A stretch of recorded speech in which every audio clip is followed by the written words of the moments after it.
Hear all these stories anywhere you listen to podcasts on the Let's Read podcast.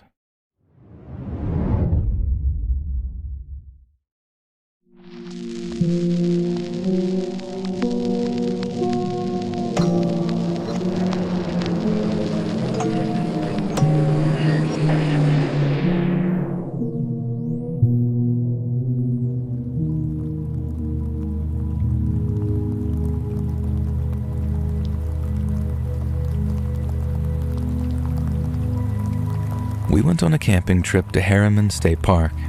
It was me, Simon, and Eddie, just the three of us, looking to get away from the city for a weekend. We planned it for weeks, packed our gear, and drove up from Brooklyn on a Friday afternoon. And the park was quiet when we got there, and we set up camp near one of the smaller lakes, a spot that we'd picked off of a map because it was far from the main trails. By the time we had the tent set up and a fire going, it was already getting dark, but the first night was awesome. We had hot dogs, a few beers, and the first serious catch-up in months. And the next day, we decided to hit the trails. It was late morning, and we didn't have any kind of plan. We just followed a trail until it kind of petered out and then kept going anyway. My buddy Eddie had his phone out, snapping pictures of mushrooms and random rocks, while Simon kept talking about finding a good spot for lunch. I was just along for the walk, half listening to them argue about whether there were Bigfoots in New York, and after a couple of hours, the trees started thinning out and we came up on a small lake that we hadn't seen on the map. It was small, less than 100 yards across, and right there near the shore was this lone wooden shack. It wasn't much to look at. The wood was this sort of weathered grayish-brown type and splintered in various places like it had been sitting there for decades at this point. The roof kind of sagged a little, and there was no glass in the single window, just a square hole with a torn scrap of curtain hanging inside. The door was left ajar, not locked, just creaking on its hinges when the wind pushed against it. Simon said it looked abandoned, and Eddie agreed, but I wasn't so sure. Something about it felt off, but we were curious, so we went closer. Inside, it was pretty dim. The light from the window barely reached the corners, and the air just smelled musty, like old wet dirt and old wood. There wasn't much in there. A wooden table in the middle, a couple of broken chairs tipped over in the corner, and some rusty nails sticking out of the walls. And the table caught my eye first. It was rough, splintered, and covered in some dark stains. These sort of big, uneven patches that looked almost black in the shadows, and I ran my fingers over one, but I couldn't tell what it was. Eddie said it was probably bloodstains. Simon agreed, pointing at the walls. They were lined with hooks, maybe a dozen of them, screwed into the boards at different heights. Some were bent, others rusted, but they were empty. No tools, no ropes, nothing hanging there now, and it made sense to think a hunter had used this place maybe to skin deer or whatever else he'd shot. And that's what we told ourselves anyway. It was creepy, but I suppose not unexplainable. And we continued poking around for a few minutes. Simon kicked at the curtains, and Eddie took a picture of the table, saying he'd show it to his brother who hunted upstate. And I just stood by the door, pretty much ready to leave. To me, that shack did not feel right, and then when we stepped outside, I was glad to be breathing lake air again. We started walking back toward the trail, figuring that we'd head to camp and eat, and it was around about then that Simon tripped. He was a few steps ahead of me, near the side of the shack, when his foot caught on something. He stumbled, his arms went flailing, but didn't fall. Eddie and I caught up, and there it was. Something metal sticking out of the dirt, just an inch or two above the ground. It was dull, rusted in certain spots, and half covered in soil. And at first I thought it was a knife or maybe a hatchet, something a hunter might have dropped and forgotten. Simon crouched down and brushed some dirt off of it, but it didn't budge. He said that it was stuck. Eddie handed me his water bottle and told us to dig it up. I grabbed a stick and started scraping at the dirt, and Simon used his hands, pulling up clumps of earth and just tossing it aside. And the more we dug, the bigger things got. It wasn't a tool. That much was there. There was a curved edge, and then another, and soon we could see it was hollow inside. And after 10 minutes, we had it mostly uncovered. It was a helmet, or at least something that looked like one. The metal was heavy, maybe iron, pitted and rusted, but solid. It was tall, pointed at the top like a pyramid, and the front had 2 slits for eyes shaped like crosses. Not the kind of crosses that you might see at a church. They were sharper, uneven, like someone had hacked them in with a chisel. And the whole thing was strange. It definitely didn't belong here, and it creeped me out just looking at it. Eddie steps back, asking what it was, and Simon picked it up, actually grunting at how much it weighed, and held it out in front of him, saying something like, looks like a clan hood or something, he said, but metal. And I didn't think it was that. The clan didn't wear iron pyramids on their heads, and as far as I knew, it felt older and heavier, like it wasn't meant just for show. Simon turned it over, looking inside, and he said it smelled like rust and mud, and then smiled and said, "I'm gonna put it on." "No, you're not," Eddie said, snatching it from him. And he set it on the ground and wiped his hand on his jeans. "It's filthy. At least clean it first." Simon shrugged, but I could tell that he was serious about trying it on later. But I didn't like it. The helmet gave me a bad feeling, like it was almost watching us through those cross slits. But I didn't say anything. I didn't want to sound paranoid like I've been listening to your channel for so long. And we left it there by the shack and headed back to camp. The hike back was pretty quiet though. None of us talked much, and we just kind of kept our eyes on the trail. And by the time we got to the tents, the sun was starting to go down low. We built a fire, cooked some pasta on the camp stove, and sat around eating it with some jarred sauce on top. We talked, and before long, that helmet came up again. Eddie said it was probably some art project, maybe a prop from a movie shoot that got left behind. Simon, though, he didn't buy it. "It's too heavy for that," he said. "Why bury it?" And I didn't have an answer. I just kept thinking about those stains on the table and the hooks on the walls. The shack didn't feel like some hunter's place anymore, not with that thing outside. But we let it drop and finished eating and stayed by the fire until it burned down to just embers. It was after sundown, maybe about 9 or 10, when Simon got up. The sky was dark and there was no moon, just stars and the faint glow of the coals. And he didn't say anything, just grabbed his flashlight and started walking off into the trees. "Hey, where you going?" I called after him. He didn't answer though and just kept going. Eddie and I looked at each other. "He's getting the helmet," he said, and I nodded. We could have stopped him, but we didn't. Simon was gone for a while, longer than it should have taken to walk to the shack and back. Eddie started pacing, muttering about how stupid he was for walking off on his own like that, and I just sat by the fire, poking at it with a stick, trying not to think about that helmet sitting out there in the dark. When Simon finally came back, he was empty-handed. He looked pale and he wouldn't look at us. Eddie asked what happened. Simon sat down on a log and just stared at the ground. "I threw it," he said. "Out in the woods somewhere. Didn't want it looking at me." Eddie asked what he meant by looking at him, and Simon didn't answer. He just shook his head. And Eddie continued to press him, but Simon wouldn't say any more. He looked shaken, like he'd seen something he couldn't explain. And we didn't push any harder than that, and the fire was already dying and none of us wanted to stay up much longer. We climbed into the tent, zipped it shut, and tried to go to sleep, and I just laid there for a while listening to the wind and Simon's uneven breathing. I kept picturing that helmet though, those cross slits starting out from wherever he tossed it, and wondered what kind of person would make a thing like that. And the next morning we packed up early. No one said it, but we all wanted out of there. The drive back was quiet, just the hum of the engine and the occasional car passing us on the highway. We didn't talk about the shack or the helmet, not then and not later, but it stayed with me.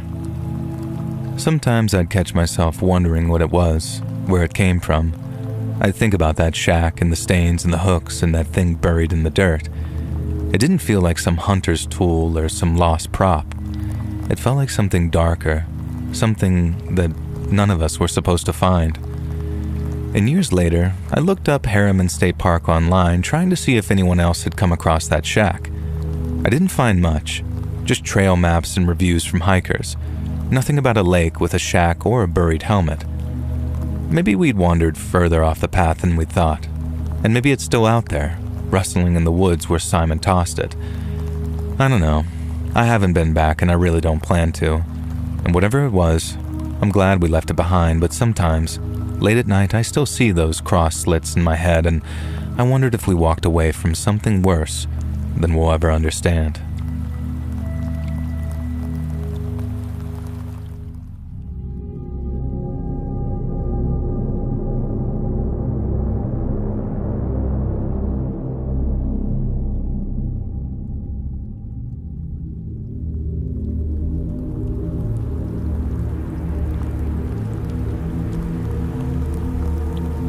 I think people know this already by now, but most adult shops are nothing like people used to expect. I mean, sure, I'm sure they started out like that. Men in long coats buying dirty magazines hidden inside brown paper bags and then scurrying in and out as if they were committing a crime. These days, they're actually very clean, tasteful premises filled with a host of diverse clientele. There's no peep show behind a plastic curtain, no sticky pink carpet underfoot, no faint sounds of moaning coming from somewhere in the back, no 80s weird videos playing on a grainy TV bolted to a ceiling corner. There were stores like that though, and I worked in one. And I'll just call it Angel's Delight, which was actually the name of the rival business my bosses hated. It was in a single-story mall on the outskirts of bumfrick nowhere, and even being a store that sold adult toys and dolls, we were still one of the classiest joints in that whole godforsaken building. I don't like to speak badly of others, but man, some of the motley crew that I got to know during my years in that place. There was the tattoo artist who I'm convinced could have made a stick figure look like complete crap, and there was the piercing store that basically guaranteed a ride on the sepsis train with every ear piercing. The liquor store where, rumor had it, the liquor was the least intoxicating thing they sold. Then there was the inexplicably high-fashion boutique run by an elderly, very conservative couple who were about as fire and brimstone as you could really get. And yet, every Friday night, they'd come into Angel's Delight and buy some of the most specific adult films we stocked. "Just doing our part to get this smut off the streets," the husband would say to me every single time while the wife clicked her tongue disapprovingly. If it was really for that purpose, then tell me, why did they only rid the streets of adult films that featured a very specific whole, a very specific racial combination, and came from a very specific production company whose movies had a serialized plot? Maybe they watched it for the articles. Genuinely, I heard about the articles so many times that I lost count. And my dude, I work here. I don't care. I'm not judging you. Hell, if you didn't slither in to buy hardcore adult mags, my bosses wouldn't be able to pay my wages and I'd have to take out student loans just to get through college. And that's why I was working there. I'd attended college for 1 year, and the crushing anxiety of even a partial student loan for that 1 year had led me to put school on hold and spend a few years working to earn enough to pay the rest of my way through. Adult shop manager was far from the only job I could find, but comfortably the best paying prospect I had. You'd think that a position in a shop like that would be easy to fill, haha, but when I first got the job, my bosses told me that I'd been only the second applicant. When I asked about the first, all they said was that some people were such big freaks that they could even scare away the hardcore fantasy crowd, and I didn't ask any further questions, just sort of snapped up the opportunity. And after a few years there, I was genuinely considering whether I wanted to go back to college or if I should focus on this career in this industry. Things are really going to pop off throughout the 2000s, my bosses said in 2002. Things were really looking positive for the brick-and-mortar adult shop field.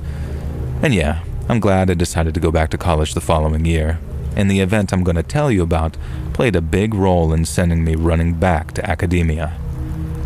It was an entirely unassuming fall Friday at the mall, a couple of hours from closing time, and we stayed open later than most stores due to the nature of our business, and other premises in the mall had already shut their doors for the night. Mr. and Mrs. Fashion Boutique had already been and gone with their latest VHS acquisition.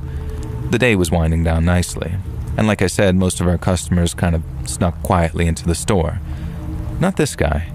The front door came flying open with such force that I discovered that it had permanently broken the chair of the little bell that hung above it. And that was the least of my worries, though. The guy came sort of stalking through the store. He was tall, really tall, easily 6.5 feet tall, but he wasn't big. He wasn't muscular or broad, just very lanky. Not really imposing or anything, kind of gangly. And if he hadn't burst in like that and stormed toward the counter, I wouldn't have thought anything of him. Instead, I had to, because he got all up in my face, slamming down a brown paper bag he jabbed toward me with his finger. "This product is defective, and I'd like to return it for a refund."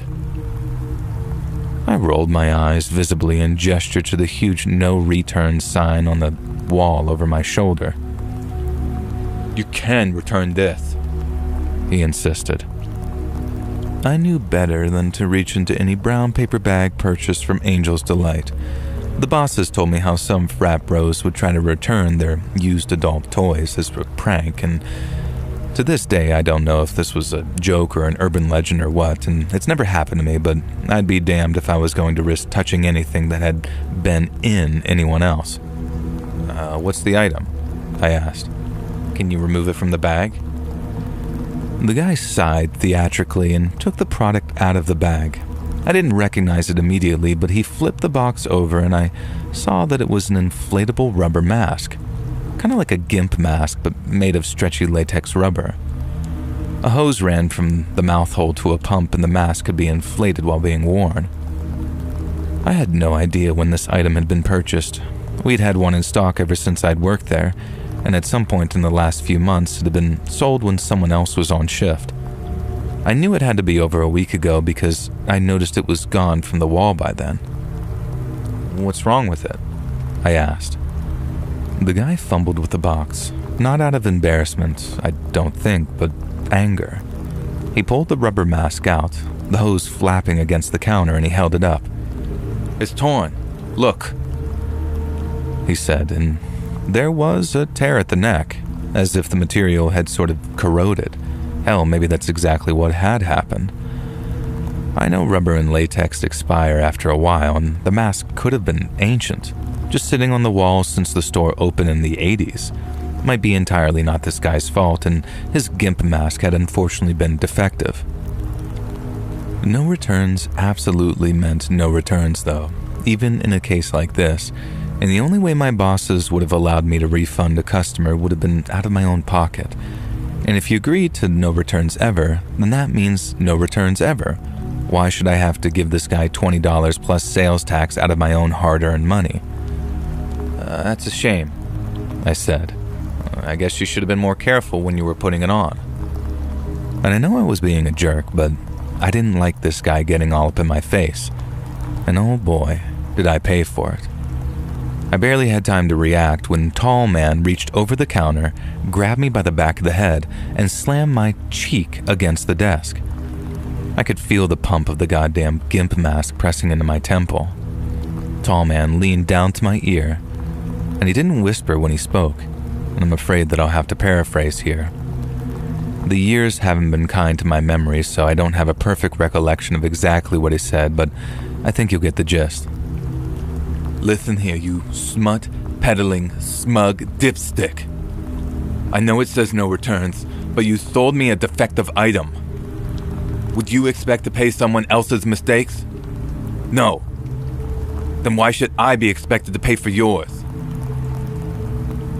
He pressed down harder on my head, and I swear to God I thought my skull was going to pop right then and there. The guy was way stronger than he looked. "Nuh-uh," I remember blabbering through my mouth, mushed into the desk. "No, sir.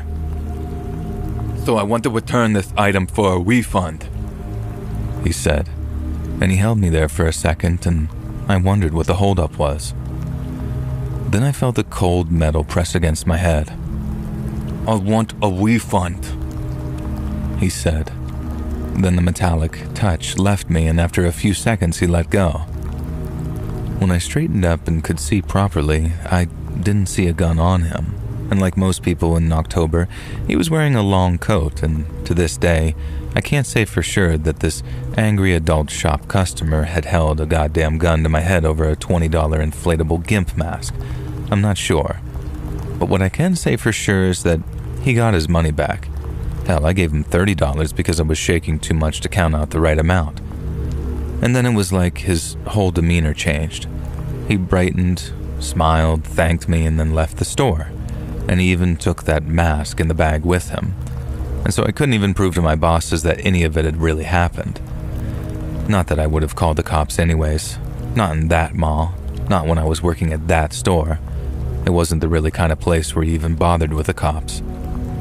I did tell the bosses about it though, expecting them to probably doubt me. But when I described the guy, they seemed to know exactly who I was talking about. "Oh yeah, him," the one boss said. "He can get like that sometimes," the other boss added. "Next time, just process the return." Now that night I decided that I'd saved up more than enough money to go back to college. And so the next day I handed in my notice, worked out my next 60 days, and then left that mall adult shop industry and never looked back.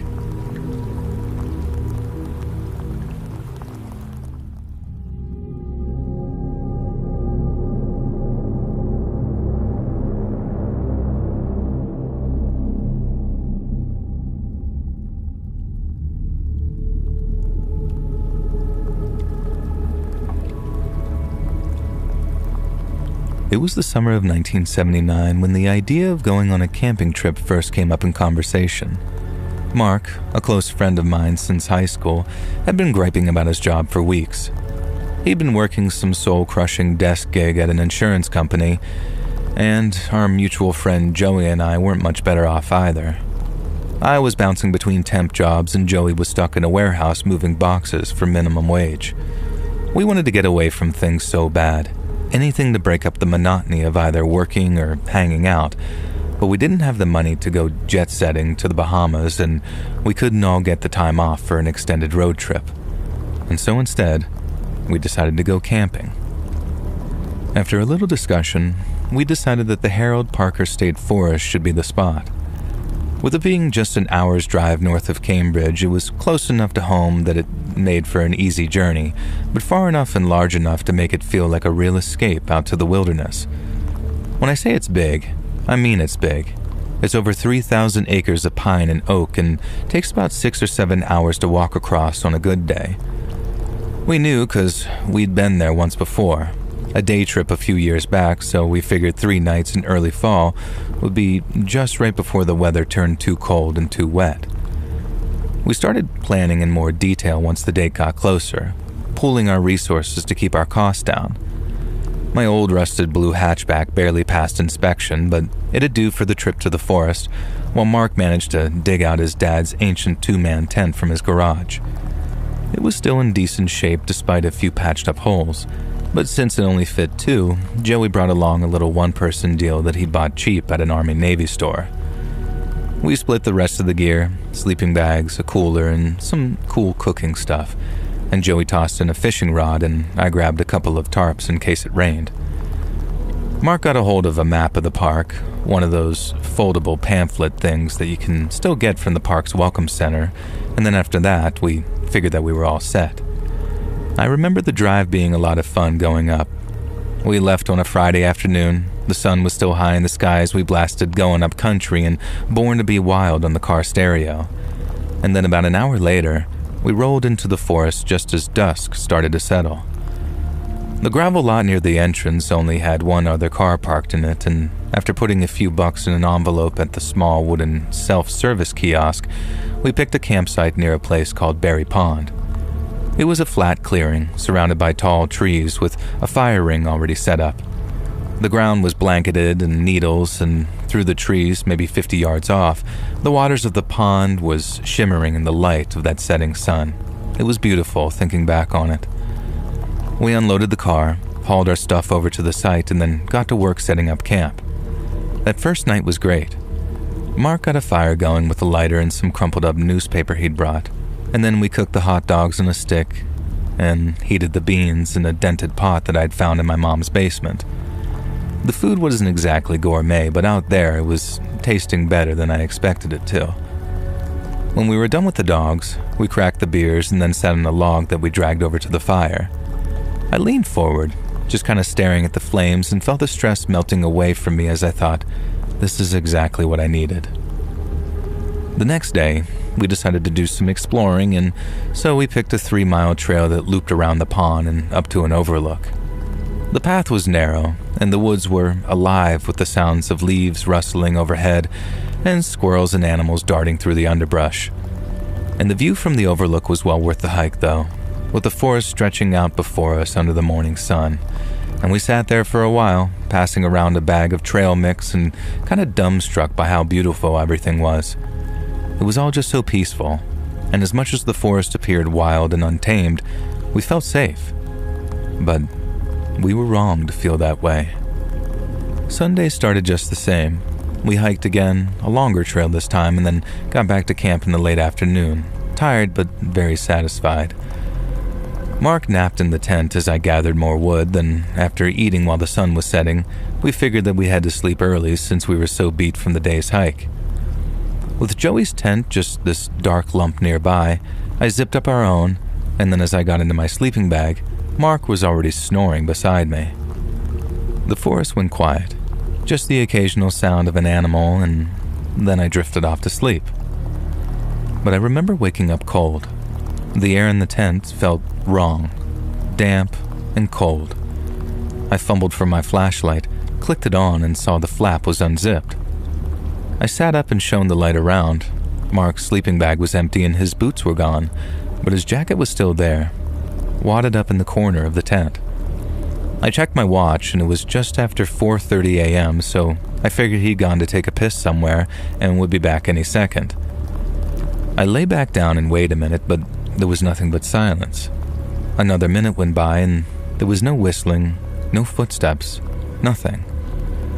After another minute, I sat up again, clicking my flashlight back on as I shuffled towards the flap of our tent and peeked outside. It was pitch black out there. The darkness was just swallowing up the beam of my flashlight as I scanned for any sign of Mark. I moved it one way, then another, but there was no trace of him anywhere. I felt kind of silly as I climbed out of my sleeping bag. Something like, was I really that much of a sissy that I'd given myself the creeps over nothing more than a friend going to the bathroom? And as I put on my boots, I figured that I'd probably get no more than 10 feet before I'd spot Mark returning, and I'd have to explain what a little scaredy cat that I was, getting the willies over him going wee-wee. But this other voice in my head kept speaking over the others, asking, but what if you don't? What if he's in trouble? And after pulling on my jacket, I climbed out of the tent and stood up and turned around in a circle with my flashlight in my hand. I was ready to see him walking back, but when I didn't, I took a few footsteps before calling out Mark's name. Kind of low at first, so as not to wake Joey unless it was absolutely necessary. And I circled the campsite, shining the light into the trees, but when I saw that there was nothing but shadows, I started to get this really bad feeling that something was wrong. I called out Mark's name again, louder that time, and that's what woke Joey. I heard rustling in his tent before he unzipped it, and I turned, trying not to blind him with the flashlight, and he just blinked up at me. His hair was a mess, and then he asked what was going on. We went through this whole back and forth of me telling Joey that I thought Mark was missing, him asking if Mark wasn't off taking a pee, and me assuring him that I wasn't just being a pansy. Then, once he was convinced something was wrong, Joey put his boots and jacket on and then climbed out of his tent. We went off searching in different directions at first, circling the campsite at a wider berth while calling out Mark's name, and my flashlight cut through the dark, picking out trunks and bushes, but no sign of Mark. When we met back at the campsite, Joey suggested Mark might have been sleepwalking. Apparently he'd done it a few times as a kid, and that one time, he made it all the way downstairs and into his backyard. I doubted it, but we widened the circle anyway, moving deeper into the woods. Only that time we agreed to stay together. As we walked further and further into the woods, the ground began to slope downward with loose roots threatening to trip us up with each step into that darkness. and my feet and socks were already soaked, and the night was so chilly that my hands shook holding that flashlight.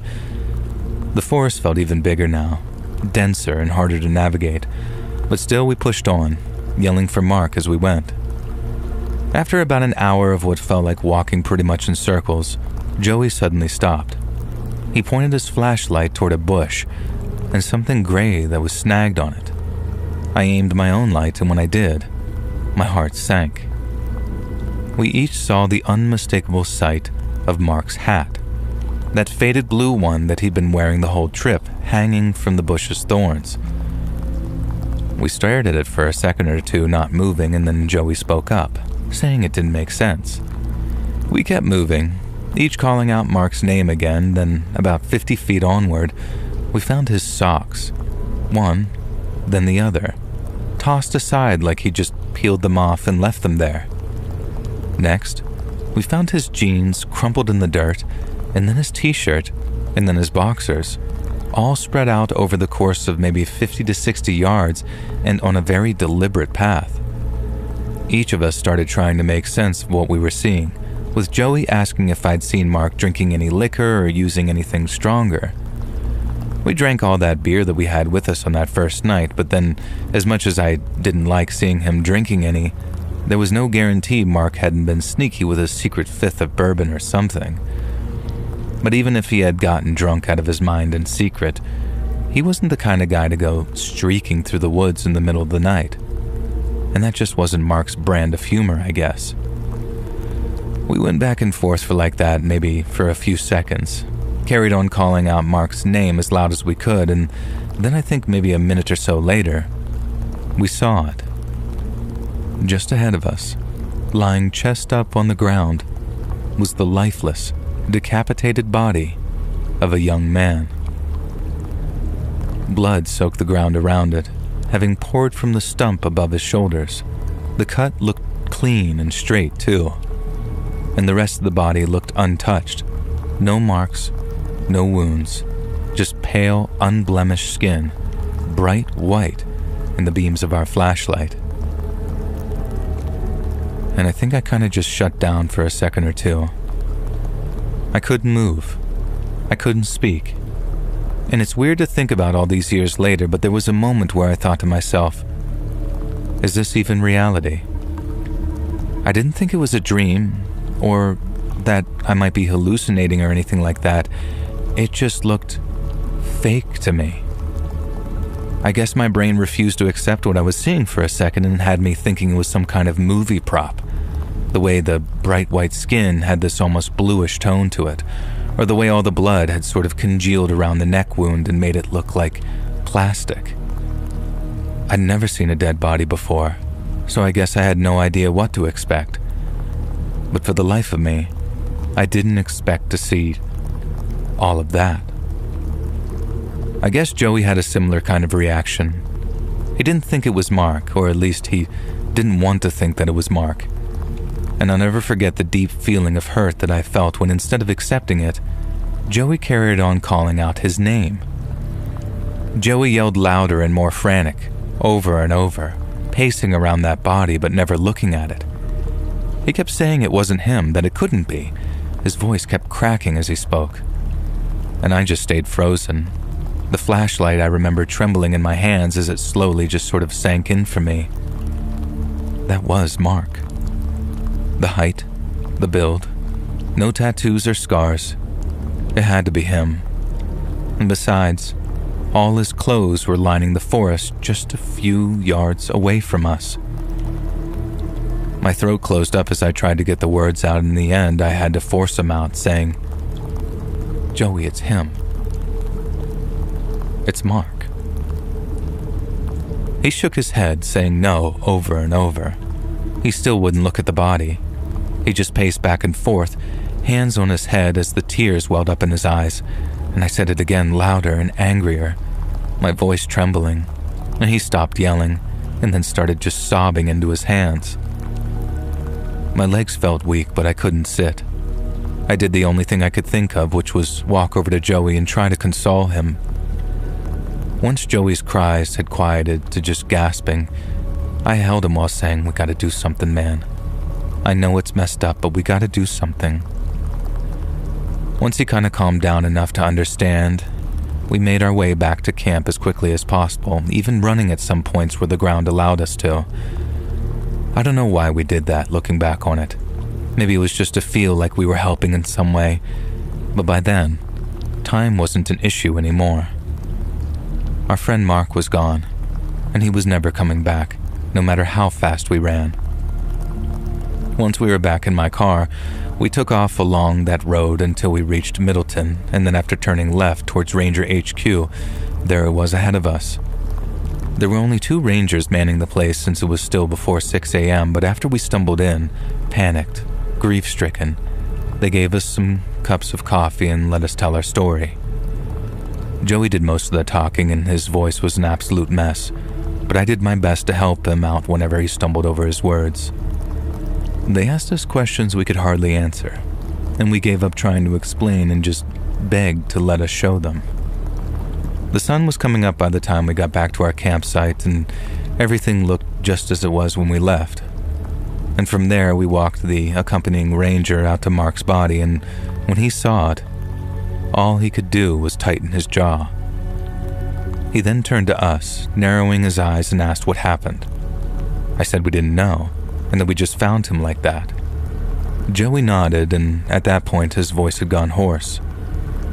The ranger just stood around asking us a few more questions, but it slowly dawned on me that whatever we said, he was not buying it. He didn't act hostile in any way. There was no pushback at all, in fact, but something about the way he acted told me that he didn't believe us. He got on his radio and called it in. 1 body, decapitated, 2 witnesses. Then he told us that we weren't free to leave yet, and we were to wait back at our camp. EMTs eventually got there, and then the cops followed in 2 cruisers with their lights flashing silently, I remember. They split us up, me by the tents and Joey near the pond, and then they started to question us.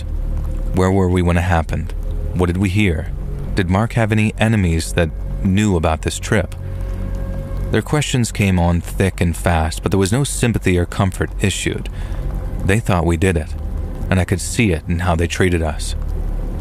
After we were done talking, we were told that they'd have to bag everything up as evidence, and when I say they took everything, I mean they took everything.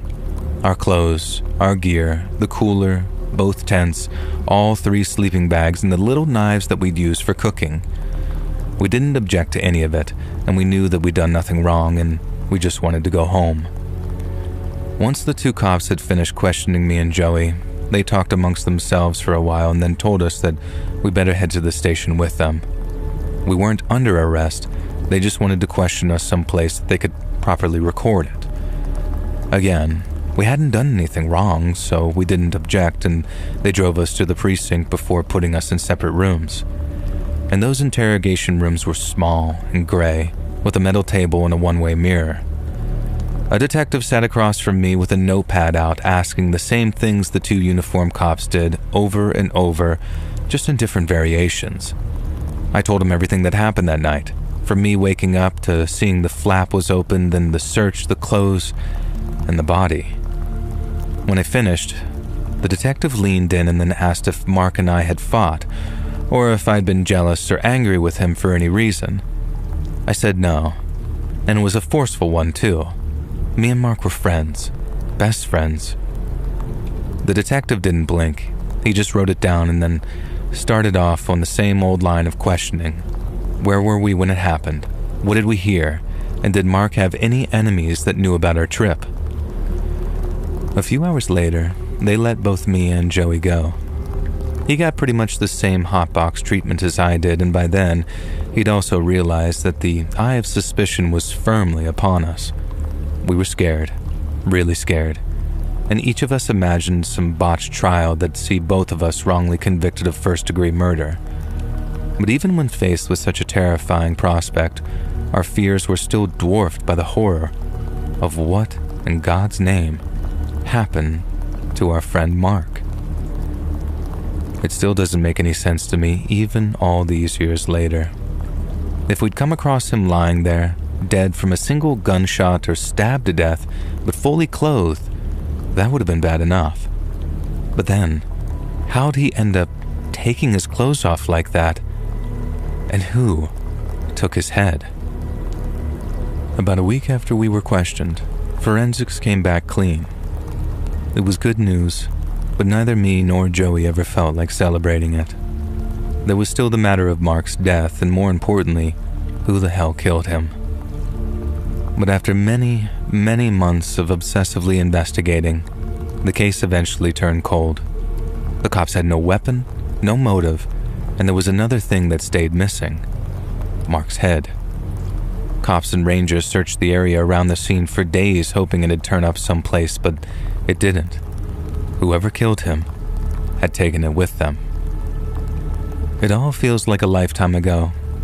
Joey moved west about a year later, got a job out in Oregon someplace, and we don't talk a lot these days, but we do keep in touch. We just don't talk about what happened. I stayed around Cambridge, but I fell apart for a while.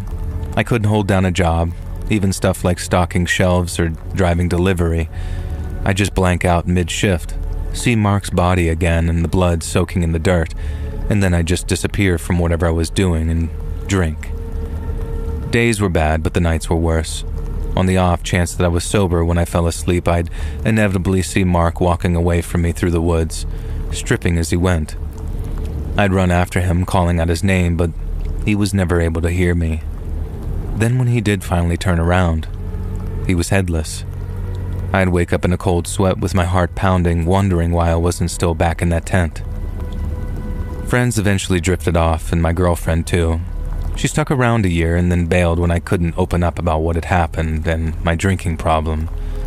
And I didn't blame her. I still don't. I was a complete mess. Drunk or sober, I'd sit in my apartment, lights off, staring at the wall. And then sometimes, if I had to go out, I'd drive past wooden spots and see the trees. And my grip would tighten around the steering wheel. Years later, I eventually hit rock bottom. I lost another job, stopped leaving the house, and stopped eating altogether, and then lost a bunch of weight. My sister dragged me to a doctor who put me on meds, and they dulled the edges, but the nightmares just didn't go away for a long, long time. She found this therapy program, cognitive behavioral, she said, a pretty intensive one too. And I started in the spring, twice a week. And those shrinks were good. They didn't push too hard, and one said writing something could help force me to face it instead of burying it. I could lay it all out, all the details, and maybe it'd lose some of its power over me. It worked better with time, just not by much. Mark is still gone. His case has stayed cold, and no one has ever found his head, who took it, or why. I don't go near that state forest anymore, or any wooded area at all for that matter. And while I'm better than I was, I'll never be the same person that I was before. The old me stayed out there in that forest, and in the exact spot that we found Mark's headless body. And just like my old high school buddy, he's never coming home.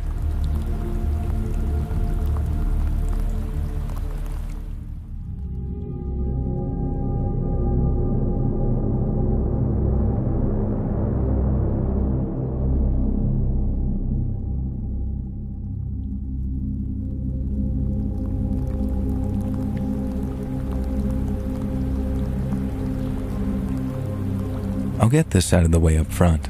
My name is Paul, and I was a mall cop. You'd think this would have been unbearable, but I served my stint as a security guard at a certain small-town mall in the 90s, so I'd left the job before the movie came out. I worked in private security now, but back then I was employed directly by the mall. It wasn't a huge mega mall by any means, but it had a couple of stores, about 20 stores in fact, and a food court, and a central fountain that the kids would throw coins into and make a wish. What this mall did have was a huge warehouse complex at the back. This is one of the big draws for businesses in the mall. They got a portion of the warehouse area as part of their lease to store stock and what have you, and some of them didn't need it and others took advantage of it. Then other local businesses would lease warehouse space to store their own goods and items. The point is, this mall had a large maze of interior storage units out the back, so the area of the mall that shoppers saw was maybe only 40% of the property. Shoppers would stroll around browsing Radio Shack or Borders or the one store that always stuck out to me, Gadzooks, all sorts of clothing stores too. I won't explain the mall layout exactly. It was haphazardly built, kind of a pain in the ass to get around, and sometimes you could find yourself in one section of the mall's upper floor and you'd have to go down one escalator and back up another to get to the other side. If by any small chance anyone who lived in the area around the 90s is listening, this description plus the storage warehouses is probably enough to make it clear which mall I actually mean. If you know, you know, as my kids say. I'm painting this picture so you understand that the mall wasn't some big open-plan architectural masterpiece with wide walkways for shoppers. It was cramped, claustrophobic, and by the time I started working there in the 90s, it was already feeling run down and out of time. Couple that with a huge warehouse complex out back, and you can imagine why they needed round-the-clock security. There was a lot to explore, a lot of hidden corners that could hide all sorts of ill behavior. And for the first year on the job, I barely had to deal with anything more than a few shoplifters. One old guy was perving on a young woman, a missing kid who was found safe and well sitting in a photo booth, and a few kids who got dared to try and sneak into the warehouse to stay overnight. Weirdly, they were the ones that management came down on the hardest. Really wanted to prosecute them to the full extent of the law. In the end, nothing came of it. They were barely older than 18, but the bosses were weirdly angry about someone trying to stay in the mall overnight. I guess when you think about it, they could have caused untold damage, but like I said, we were a 24-hour security detail, so one of us on shift would have caught them pretty quickly. The weirdness really began a couple of years into the job. The first time, my buddy Chris and I were on a mall shift, and an older, more seasoned guy, Bryn, was in the security office monitoring the cameras. It was mid-afternoon, mid-week, and the mall was average busy. Then I get a call over the radio. It's Bryn. He told me we had a code whatever in my sector and for an unattended package. Now, this was one thing that would make most of us jumpy. We were only a few years past the Oklahoma City bombing, and tensions were still high about any abandoned packages or vehicles in populated public areas. We never had a direct bomb threat, but we'd found a few abandoned bags and things. I guess we were pretty reckless, because we'd never called in a bomb squad. Usually you could just see that they were things shoppers had bought and accidentally left beside a bench and whatnot. This time, it was one of those filthy duffel bags tucked underneath a bench in the corner overlooking the central fountain. Nobody was looking at it when I reached the area Bryn directed me to. I'm not sure if nobody had noticed or nobody cared, but I remember that damn bag like it was yesterday. It was dirty, like it had regularly been rolled in dust and debris and maybe chalk. And as I got closer, it was clear that it stank. Of piss, of all things. I remember thinking, who pisses on a goddamn bomb? And that's why I just sort of strolled up to that damn bag and grabbed it, just swung it out from under the bench. I know, I was an effing idiot and I put lives at risk. Present-day me would give my past self a swift backhand to the head, but I was a dumb kid. And in my defense, as I'd gotten close, I could see the bag was open and that there were clothes inside. And that's where the piss stink was coming from. And that's what was in the bag. A black sweater, a pair of black jogging pants, a pair of black socks, all stinking and clearly well worn. No big deal, I thought. Someone just kind of abandoned their old clothes after buying a new fit that day, I guess. The only slightly odd thing was the filthy plush cat also tucked into that duffel bag. Clearly an old, much-loved childhood toy. I don't remember much about it, to be honest, but at the time I just shoved it back into that duffel bag, a bit disgusted at the smell, and tried to push down any thoughts of what the cuddly toy might imply, or who it belonged to. I radioed Bryn that everything was fine. It was just a bag of clothes, and took it out to the dumpsters out back, making sure to thoroughly wash my hands afterwards. Didn't even get reprimanded for my reckless decision to grab a potential bomb. Nothing happened for a week or two. And then, like deja vu, I get a message over the radio again from Bryn about an abandoned bag. Don't be a dumbass with it this time, kid. He'd seen me swipe it up on the cameras, of course, so not much point in hiding it from him, and I confirmed that I would not. went to the area that he directed me to, beside one of those fake plants in another forgotten corner of the mall, and sure enough, there was an identical duffel bag. This one didn't reek though, and it was clearly a newer bag, but aside from that, it was the same. This time it was more out in the open, so even though it was a bit reckless, I was able to approach and sort of peer into it without touching anything. Again, I know I was an idiot for not even calling this one in, but to my underdeveloped mind, I could see that it was closed again, so it was going to be the same thing, and I was sort of right. There was no plush cat this time or toy of any kind. Instead, there were a few food wrappers, junk food that you get from a grocery store, sort of like Twinkies and beef jerky, that kind of thing, and some packaged goods. So either that was a goddamn weird coincidence, or the same guy had left the same generic set of clothes and the same brand of duffel bag lying around the mall twice in 1 month. Despite this one not being so foul, I still disposed of it in the dumpsters out back, and really thought nothing of it beyond mentioning it to Bryn and a couple of other colleagues. The next duffel bag sighting came only a few days later. This time one of the store workers had found it in a female dressing room, and by now, talk of the previous 2 duffel bags that I'd found had spread around some of the workers, which I guess is why they called this in. I remember talking to the girl who called it in. She was barely over 18, and she went totally white when I said that it could have been an explosive device. Hadn't even considered it. I acted all macho and sort of stern about it, like I'd been the picture of responsibility when I'd found mine. Yeah, not really. The girl had already opened the bag, so there were no surprises this time except for the smell. This one stank even worse than the first one. Really old, musty, rotten almost. Thankfully no piss this time, but that didn't make it better. The girl looked like she was about to puke, so being the gallant, manly security guard that I was, I took it off of her hands and, you guessed it, to the dumpster out back. This time I didn't even check if there was anything else in there besides clothes. I wasn't touching that crap. And so by now, we've had 3 abandoned identical duffel bags with 3 abandoned identical sets of clothes. I think it was Chris who first brought this up one day on break. And due to the job, it was rare for us to take breaks at the same time as each other, but for some reason that day, we were. "Maybe there's someone living in the mall," he said. He was joking, but I latched onto it, coming up with arguments about why that could be right, how it made sense, etc. In the end, I think Chris kind of got annoyed with me and left, telling me that I was some conspiracy theorist or something like that, and maybe he just didn't want to deal with the possibility. But no, hear me out. My logic went like this. 3 identical duffel bags, 3 generic identical outfits. 2 of them had clearly been dumped because they were stinking and old. And who knows about the middle bag? Maybe there was some damage to the clothes that I didn't see because I didn't exactly examine them or anything. And maybe the guy had crapped his pants that time, who knows? So I started putting together reasons why the details could be the way that they were. Because the guy was taking them out of the storage warehouses. They were stocked from one of the clearance outlets in the mall. You know the type, sells cheap clothing, bags, all that good stuff. So this guy was dressing in cheap clothing from the warehouse and what, living in there? When I present it all like this, it makes me sound like some crack detective who worked this out in seconds, with one of those boards with red string and all of that kind of stuff. It wasn't like that.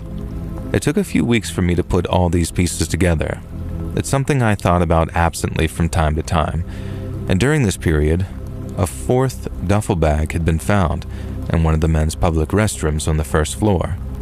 Nothing to do with me that time, but I heard about it from the guy who found it, and this time it had been found emptied all over the ground, the contents kind of just strewn about. The theory was that someone else had found it before us and gone through it to see if there was anything worth stealing. Hell, maybe there had been, but I don't think so. It was just the old clothes or more perishable food wrappers. My chance came a few weeks later. It was my turn to switch with the night guys, and I liked the night shift. I was just coming out of a bad breakup at the time, so I liked the silence, the time to think.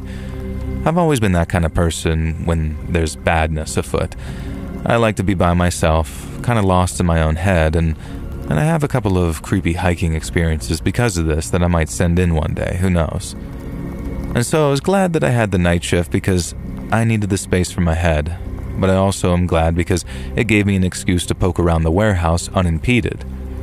I tried to bring it up with colleagues in the previous weeks, but the senior boys in particular were very keen to dissuade us from poking around back there, and at the time, I started to entertain some really weird thoughts about it all, but later discovered that it was totally unconnected. Some local business that rented this space did so under the agreement that poking around wouldn't happen, and I guess that explains the haphazard security cam coverage in the warehouse areas too. Certain areas, especially inside Warehouse B, were complete camera blind spots for the most part. I had a pretty strong suspicion that the blind spot areas, and thus the areas my night shift led me to patrol the most, were where someone might actually be hiding. I've told events slightly out of order because I guess I have a flair for the dramatic, and in the weeks leading up to the start of my night shift, I'd become convinced that I was seeing things. Nothing wild, not talking or creepypasta tier, just obvious things. Glimpses of black-clad men carrying that specific black duffel bag, always blending into a crowd or disappearing around a corridor. People whose faces I could never get a full look at, who always seemed to be deliberately keeping just out of my reach. But at the time, I knew that I'd look like a nut job if I pursued that, or even told anyone. Hell, maybe in the years since I've built it up in my head and remember it happening more often than it did, but it's enough that even looking back now, it gives me, the grown-ass man who's worked some tough security jobs, the shivers. There was something about the shapelessness of it. The idea that someone wearing black was sneaking around the mall, my mall, even though they hadn't done anything bad except for leaving stinking clothes around. Well, not yet anyway. So, first night shift, I almost ran to the Warehouse B route in eagerness. Dumb, I know, but when I got there, I kind of paced myself, started walking the route normally. The warehouses had lights, and we were allowed to have them on during patrol, so it wasn't some sinister pitch-black walk through the dark, or at least it wasn't meant to be. I walked the route, probably whistling, trying to look like a picture of doesn't care to who, no idea, and this area wasn't even covered by cameras. But then I started looking a little closer at things. Just take a look, I thought, you know? And I remembered this shelving unit belonged to one of the clothing clearance stores, and I figured that it wouldn't hurt to double-check the boxes, you know, that kind of thing. Like I was trying to convince myself in my own head that I wasn't investigating the idiotic idea of someone living in the back corridors and hidden corners of the mall, because obviously that wasn't happening. How could it have been? Why would someone? But then, I found the nest. Yeah, okay, it wasn't a nest like that, not some creature's lair, but it was a collection of boxes on a huge bottom shelf that had been opened and taped together to form a kind of tiny room. It was barely disguised, and I have no idea how anyone missed it before I found it.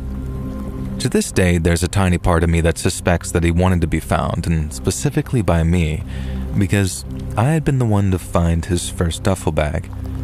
And I'm sure that's just my dramatic side talking again, but, you know, you start to wonder.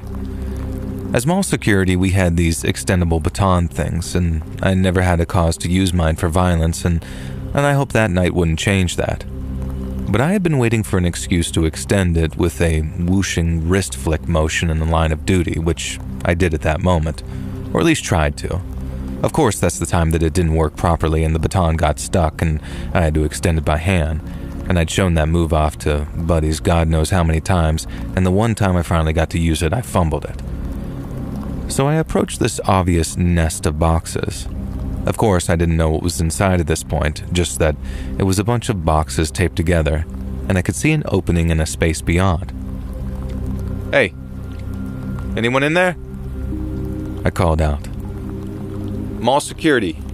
I'm giving you one chance to come out with your hands up." I don't know why I said with your hands up. We didn't carry guns. It just sounded like something I should say. "Yeah?" I called out, or something else, and there was no movement from inside the box, and I reached forward with my baton and parted the flap that served as a door. And holy crapola, the stench. It was honestly like chemical warfare. Jesus Christ, and until that point, I'd had no idea that the simple odor of the human body could end up being that foul.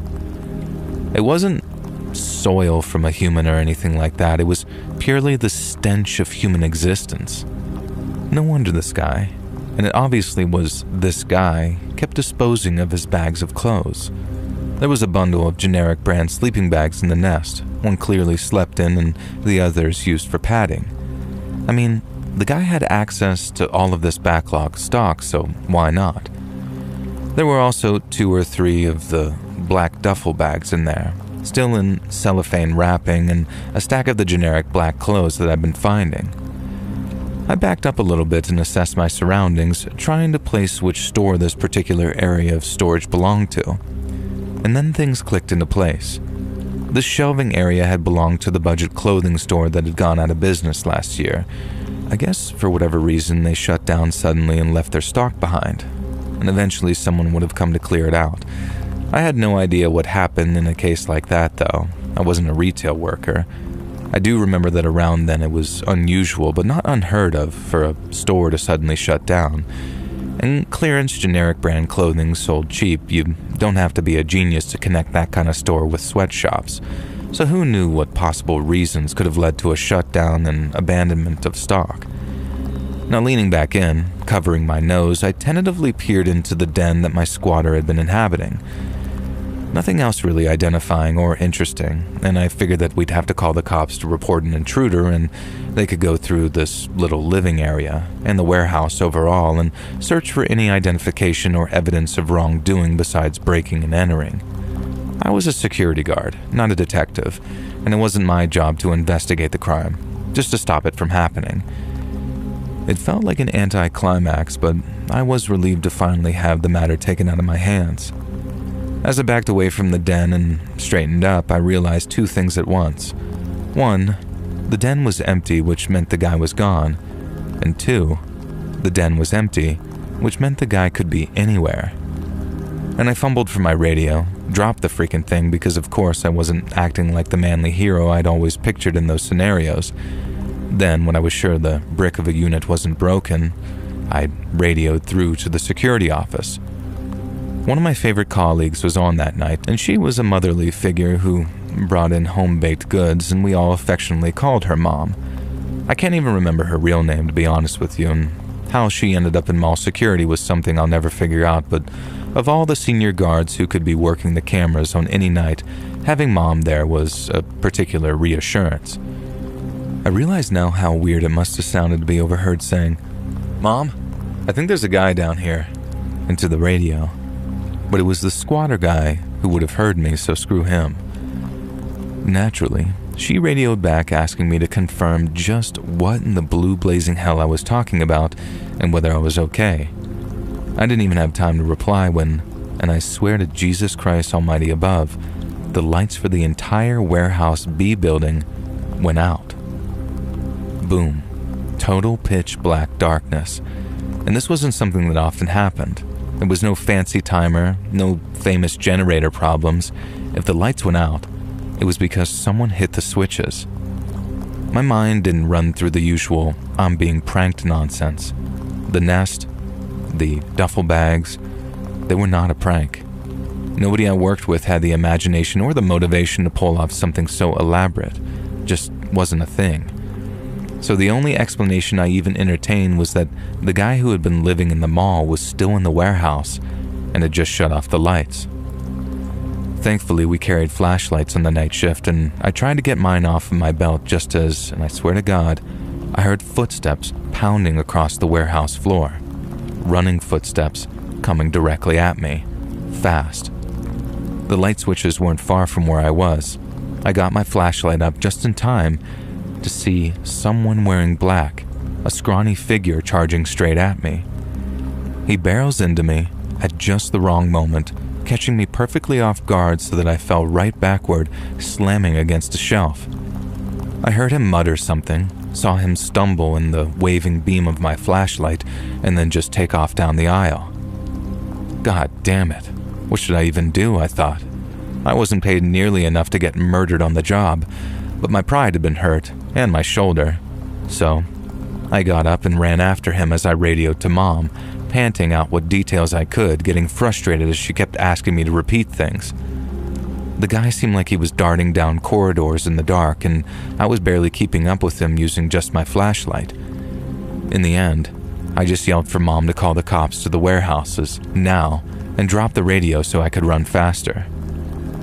For a moment, I lost him. Then I heard a door slam somewhere down a corridor and knew where he must have been headed.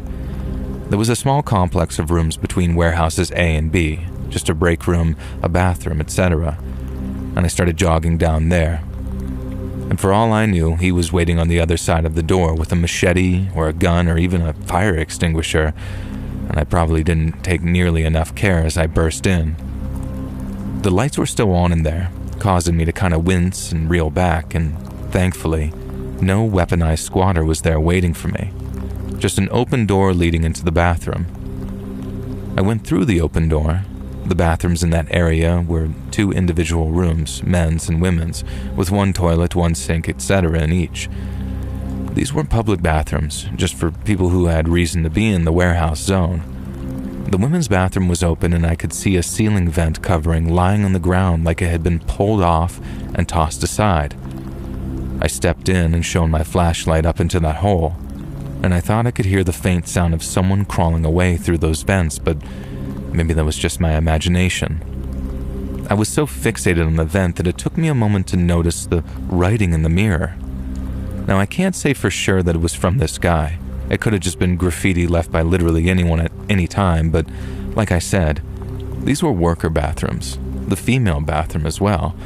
Does that really matter here? I tend to think of women as just generally less likely to vandalize bathrooms, and if that makes me sexist, so be it. I just couldn't imagine anyone doing it in their own workplace. And on the mirror, in Sharpie, someone had just written the F word and eat poop. Not exactly written like that. Laid out exactly like that, with the F word on one line and eat poop on the next. I remember the exact wording to this day, and to this day, I have no idea if our guy Sharply simply just didn't work for the word off after the top line, or if he wrote exactly what he meant to write. Sadly, I can't tell you that I pursued him into those vents like some action hero, or Batman, I guess. Absolutely not. Sorry, I wasn't about to die in a vent in my 20s for an almost minimum wage security job. I'm not die-hard. And I waited for the cops, who showed up very shortly after. Now I'll rush through what happened next.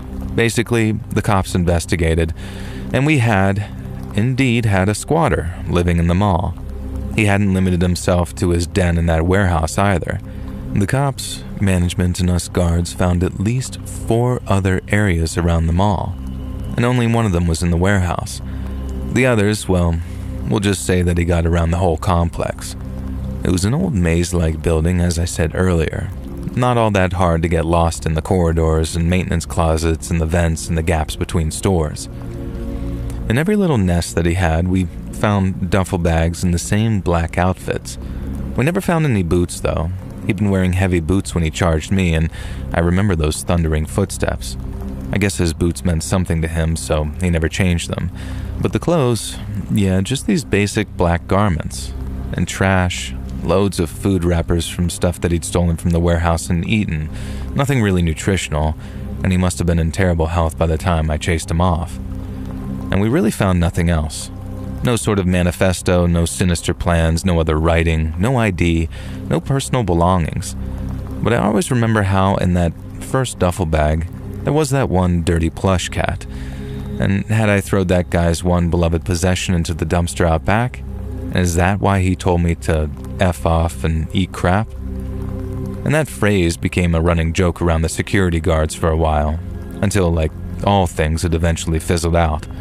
It was kind of just easier to focus on that than consider how incredibly creepy and unsafe it was that someone had been living in the walls of the mall for who knows how long. Probably the same reason management was very focused on keeping it covered up. I never found proof that anything truly terrible had happened, but of course the vents and crawl spaces had access to the bathrooms and the private and public ones. There were dressing rooms, all sorts of places for someone to hide, and if they were so inclined, he might even watch. We all publicly agreed that it was better to just not know, as long as he never came back, and you can believe security was pretty tightened up, at least for a while. I left the role about 18 months later, and by then, things had calmed down somewhat. But those of us who had been there at the time still talked about that shadow in the walls, so I really don't have any definitive clue about who this creepy, stinky guy was that knocked me over, and I know that's pretty disappointing, but I do know who he was, sort of. As about 10 years later after I left that job, I was in a very different place and position in life. I was in a relationship with someone who would later become my wife, and she was also from the same town. We'd grown up together, but not together, if that makes sense. The kind of relationship where you meet later in life and remember each other. She knew about that mall shadow, obviously, and many of the other bizarre stories, but this one had always stuck with her because she'd been to that same mall many times. Even though we lived across the country by that point, my wife, though we weren't married yet when this happened, still got our local weekly paper mailed to us by her mom. It was sort of a cute thing, but now I kind of wonder if her mom did it purely for this purpose. There was a story a few pages in about a man who had been arrested. His charges were stalking, harassment, and conspiracy to kidnap. He appeared to be an unhoused individual and had been living pretty rough, while repeatedly stalking a handful of women in the area. This time, when they picked him up, they had found a manifesto. According to the newspaper report, it was a notebook that he had just filled with scrawlings about one unnamed young woman in particular. I couldn't find any more about the case online and never really have, even in the years since, and I guess the charges were eventually dropped, or maybe he died or something. He looked very sickly in his mugshot that they printed out, and I only saw his face once, in a sort of frantic flashlight all the way back then, while he was charging at me, so I can't be certain. But I know that was him. That was the guy who had been living in those dens throughout that goddamned mall. And it just goes to show you that you really never know who's out there. You may never find out what people are thinking or what they might do if pushed just the right way. And sometimes just thinking about that keeps me up at night more than any confirmed murder or direct act of violence. Just the idea that it could happen at any time, from anywhere.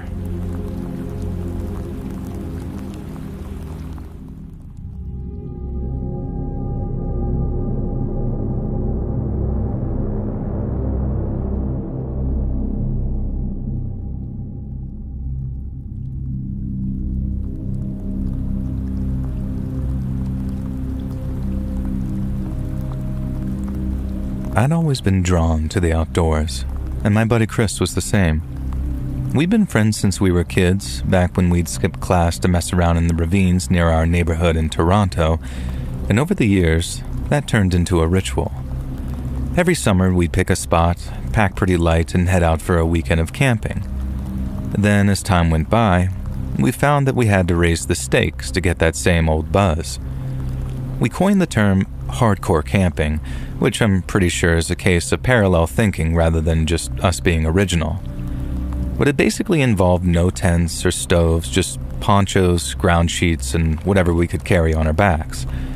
We'd bring a little food with us, but in such small amounts that after a couple of days, we'd have to forage and fish and otherwise live off the land if we wanted to eat. It wasn't easy, but that was the point.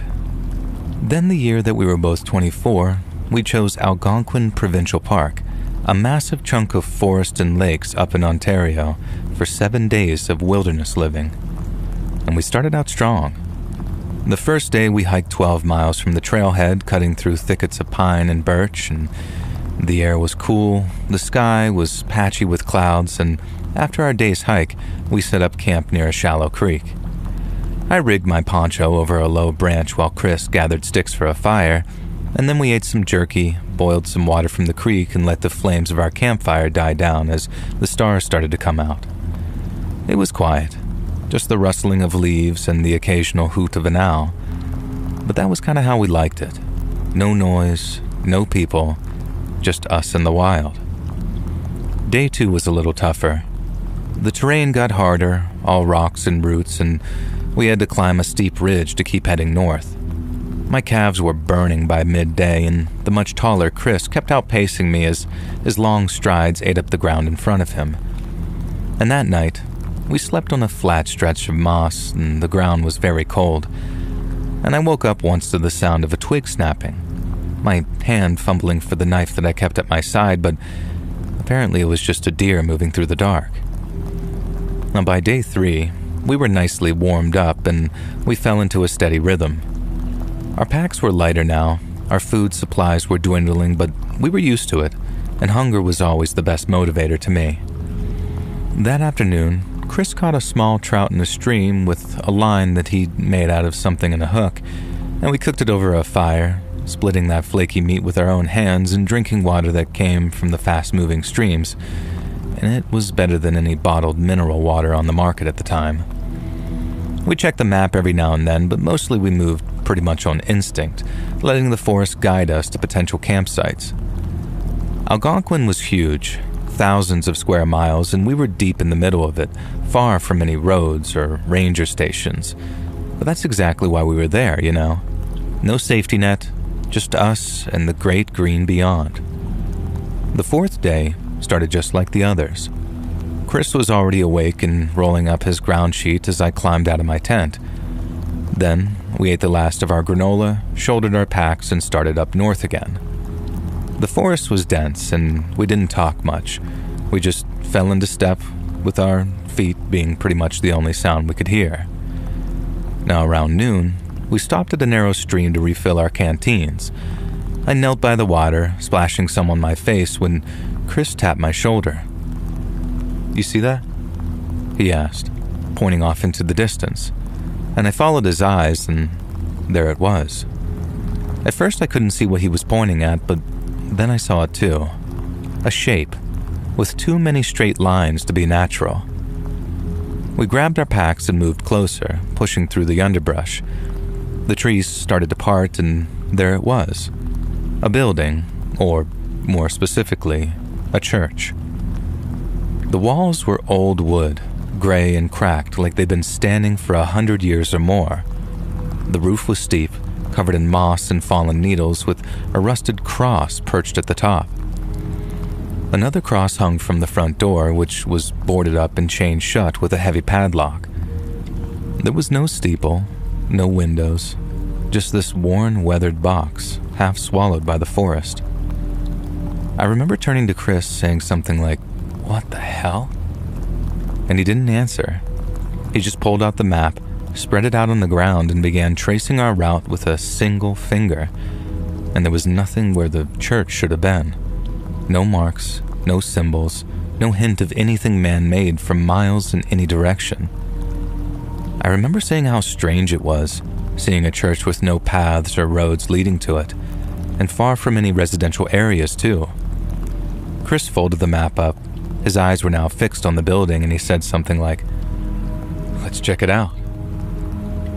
We circled the structure, stepping over roots and ducking branches, and the chained-up door was the first thing that caught my eye. The rust was very thick, and the padlock seemed untouched. It looked like no one had been here in forever. Then as we got around the side, we saw a hole where the rotten wood had been scraped away. It was low and very jagged, just big enough for a person to crawl through. "It's gotta be an animal," Chris said, peering into the dark. "Probably used this place as a den." And he was probably right. But when he shrugged off his pack and dropped down to his hands and knees, that's when I started to feel uneasy. I said something like, "Are you kidding, dude? You want to crawl inside?" And he says something like, "Duh. You don't want to see what's in there?" I mean, I did, but I figured we could just shine our flashlights inside and then take a look from outside the hole. And I suggested that, but Chris ignored me, just dropped to his stomach and started wiggling through that gap. I couldn't let him go inside alone, so, of course, I followed. I ditched my pack and followed him, the rough edges scraping my shoulders as I crawled through that hole in the wood. And the air inside that church was damp, cold, and stale. We stood up in the dim light, brushing dirt off of our pants, and the place was completely empty. No pews, nothing. just bare walls and a floor of packed earth littered with dry leaves. At the far end stood a huge wooden cross, but what really stopped me was in the center of the room. A steel trap door, partially covered in dirt, and its edges bolted down and wrapped in thick chains. Another rusted padlock hung from the links, sealing it tight. I stepped closer, staring at that trap door. It looked solid. No scratches, no markings, just cold, dirty metal. Chris then walked over and knelt beside it, and the chains rattled as he gave them a tug. They were clearly solid. I remember wondering out loud what might necessitate something like chains, and Chris looked up. "Maybe it's not a church anymore," he said. "Maybe it's some kind of hideout." Now that much was obvious, but for what? And who? Chris stood up, wiping his hands, and said it could be anything. Cash, maybe, some smuggler's stash, or loot from a robbery, locked up and forgotten. I mean, why else would it be chained up like that? And I just shook my head. A bunch of cash seemed like a stretch, and it could just as easily be something dangerous. Nuclear waste, chemicals, something toxic people didn't want found. I think I made a pretty good point, but Chris just wasn't hearing me out. His eyes had this sort of edge to it, like he'd already decided what he was going to do. "We gotta get in there, man," he said, heading for the hole and the woods outside. "Let's find something to break the chains." I yelled for him to wait and then grabbed his arm, but he yanked free and crawled out anyways, and I just scrambled after him. Now outside, Chris started pacing around the church, kicking at the ground. I asked what he was doing, even though I already knew, and got the exact answer I expected. "I told you. I'm looking for a rock," he said. "Something heavy enough to smash that lock." But the forest floor was flat there, just needles and small stones, and nothing big enough for what he needed. I said he was acting stupid, that even if something was down there, it was a crazy idea to try and go get it. I told him that if he was right and there was cash or jewels locked away in there, they might belong to some gang member, in which case stealing from someone like that would be like signing our own death warrants. Again, I thought I made a pretty good point, but it was like Chris couldn't hear me, and I'd never seen him like that before. He was a spontaneous kind of guy, but he wasn't stupid. I asked him to stop, but again he just ignored me. "I'll hike till I find something," he shouted, striding off into the trees. "I don't care how long it takes." And that's when I snapped. I ran after him, grabbed his shoulder and spun him around, and I asked him what the hell had gotten into him. And he shoved me back, and then we started wrestling. He might have been taller, but Chris, he was much skinnier, and it was hard work, but I had to shove him against a tree before anyone got hurt. I yelled at him to stop again, to just effing stop, and then suddenly, it was like he could hear me again. It was like he came to. He froze and then let go of me, and I stumbled back. Both of us were breathing heavily from kind of tussling for a bit there, and I asked again what the hell had gotten into him. And he looked up, and his face at this point was pale and sweaty, and he said he didn't know. And I was just like, "Talk to me, man. What's going through your head right now? You didn't eat?" Chris repeated that he didn't know, and then after a second said that he couldn't stop thinking about that trap door, what might be down there, and that he felt like he needed to know. It was the adventure he was looking for. He looked kind of distant as he spoke too, rubbing his temples like he had some type of headache. And I crouched beside him, feeling the adrenaline fade as I asked if he was good to keep moving. He nodded, and we just went back to grab our packs, and then we put that weird church behind us. And the rest of the trip, though, felt kind of off. We camped 2 more nights and stuck to our routine, hiking, foraging, boiling water, but that spark and excitement for being out there was clearly gone. I kept watching Chris, waiting for that weird energy to reappear, but thankfully it didn't. He was a little quiet, but otherwise back to normal. And by the time we hiked out and drove back to Toronto, he was cracking jokes again like nothing weird had even happened. We started calling that church the Cellar Stash, turning it into some story that we'd laugh about over beers, but whenever I thought about it alone, it never felt all that funny to me. And back home, life slipped back to normal. I went back to my boring office job. Chris went back to working in kitchens, and we'd still meet up for drinks to plan our next camping trip. And whenever we did, the subject of the church would always come up, but it was always light and there was always a punchline. I'd ask him if he remembered losing it over that trap door, and he'd just kind of grin, shaking his head and say something like, "Of course I do. We'd be millionaires right now if it wasn't for you." We'd laugh and then change the subject, but neither of us ever suggested going back. In fact, we steered clear of that part of Algonquin altogether from there on out. It's kind of ironic, given how it was Chris that had seemed so suddenly and unexplainably obsessed with it. And not for me, but over time I realized that I couldn't get that church or the trapdoor out of my head. I just kind of lie awake some nights, picturing it. The gray door, the rusted crosses, the trapdoor sealed with its chains and padlocks. Chris's theories were wild. Cash, jewels, but I wasn't buying it. Something about the place felt wrong, like it was something way more sinister than some crook's secret stash.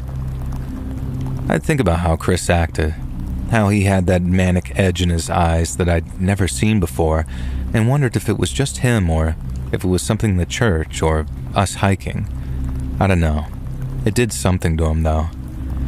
And then the months passed, and then a year, and Chris never showed another sign of cracking, and to this day, he's been solid as a rock. We went on other trips, smaller ones, closer to home, and there was like a sort of unspoken agreement that Algonquin was off the table. I'd scroll through forums sometimes, looking for anything about a church in the park, but nothing seemed to match. No records or stories, and it was almost like that place didn't actually exist. And maybe it didn't, not officially anyway. Maybe someone built it out there, away from everything for a reason we'd really never know about, long, long ago. And I tell myself it was just an old ruin, a relic of some forgotten time, and that me and Chris had just overreacted. But then I remembered the chains and the way that they'd sort of gleamed in the light and the hairs on the back of my neck standing up. Chris moved on, or at least he seemed to. He'd talk about the trip like it was nothing, like the church was just a weird blip. I played along and kept it light, but deep down, I knew that we brushed up against something that we weren't meant to find. I never told him how much it still bothered me, how I dreamed about that trapdoor some nights, and how I sometimes wondered if we dodged something worse than we realized. And it's been years now, and we are still friends. He's the same Chris, loud, stubborn, and loyal, and I don't think he dwells on it too much, but me, I don't think I'll ever fully let it go, hence why I sent it here. And that church, I know it's still out there, I'm sure of it, standing silent among those trees, and whatever's chained up under that trap door, I sincerely hope it stays there.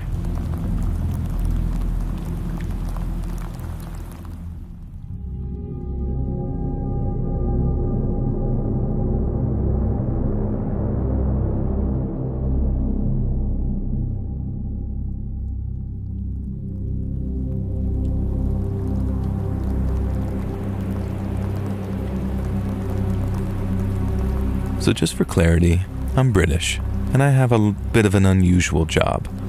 I go from place to place, usually at night, all around the country, fixing vending machines, jukeboxes, and arcade cabinets. My company hires and trains people to fix any of these devices that someone might rent for their public space.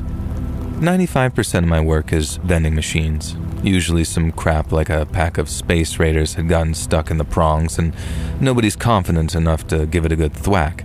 I don't advise that anyway, it voids your warranty. Now anyways, sometimes it's more fun though, and I get called halfway across the country to fix Mario Kart. If I'm really lucky, it's a classic arcade cabinet, an actual honest-to-God 80s one that's still functioning. These things are surprisingly robust and mostly just need a bit of maintenance. Tonight's job was in a motorway service station that's attached to a much bigger mall. After hours, only the service station area was open, which was a large open-plan room with a row of fast food kiosks, a side room with a few arcade machines, a corridor leading to public toilets, and then a big crate that would normally lead into the now darkened mall.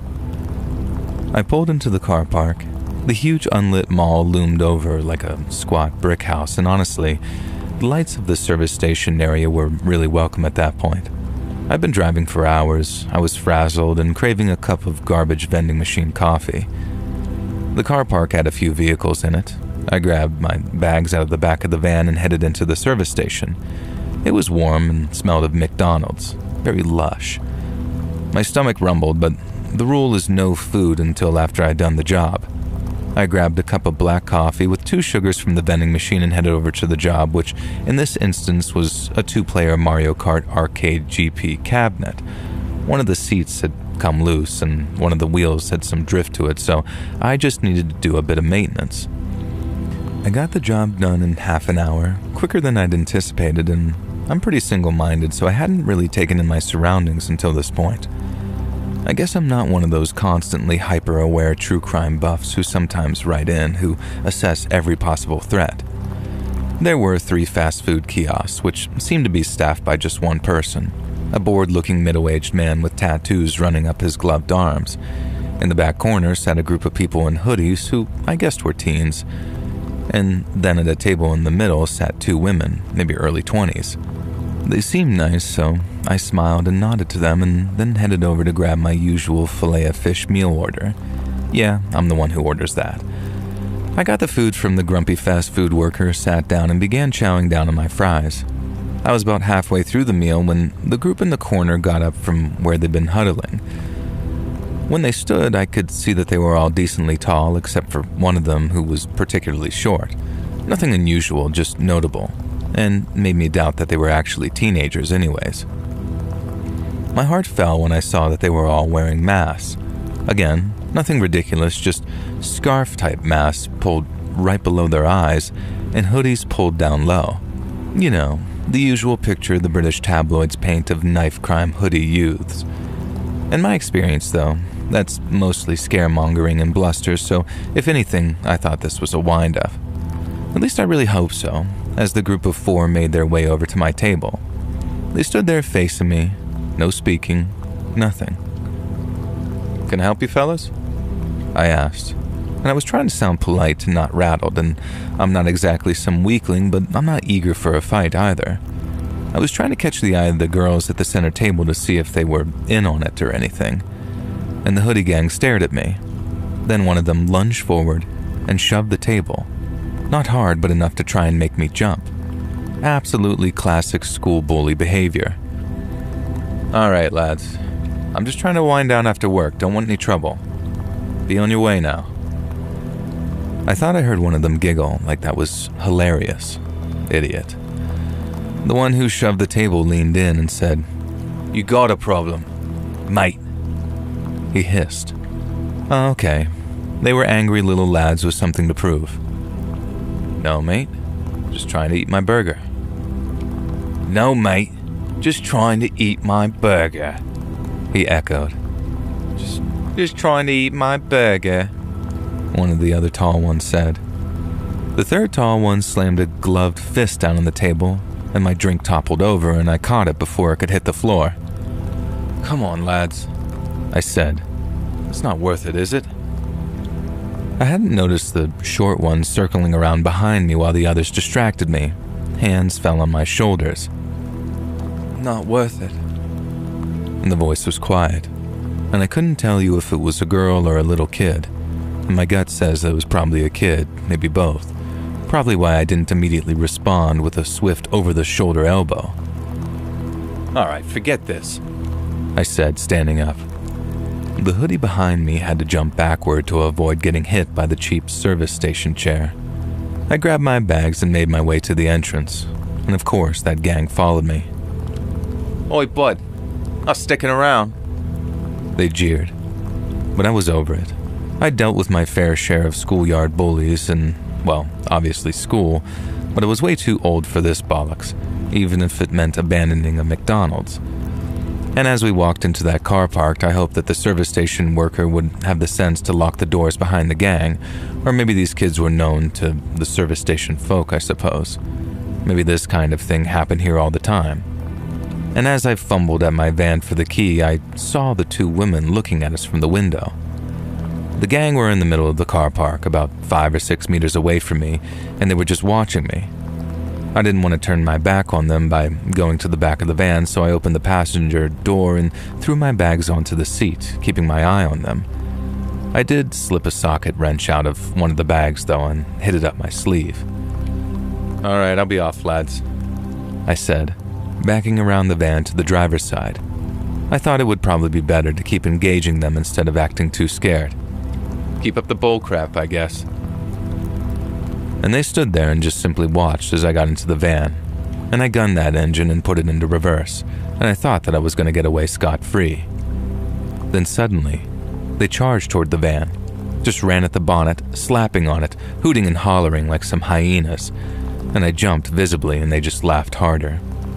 They had no fear at all that I might just drive into them or anything, so I slammed down on the pedal and peeled backwards in a U-shape through the almost empty car park and drove off.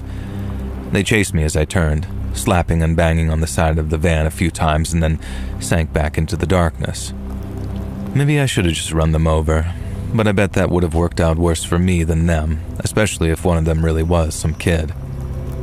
I stopped at a later service station to see if any damage had been done, and there was a big, thin gash along the side of the van. It definitely looked like it had been scraped with a knife. I spoke to my boss and then did call the cops, who said that there was always trouble at that service station and they'd swing by. I never heard anything about it, though. The thing that terrifies me is that I'm not convinced they intended to let me get away. The way they lost control at the end there, like these wild beasts. I'm certain if I'd gotten out to confront them, I wouldn't have been leaving that service station in one piece.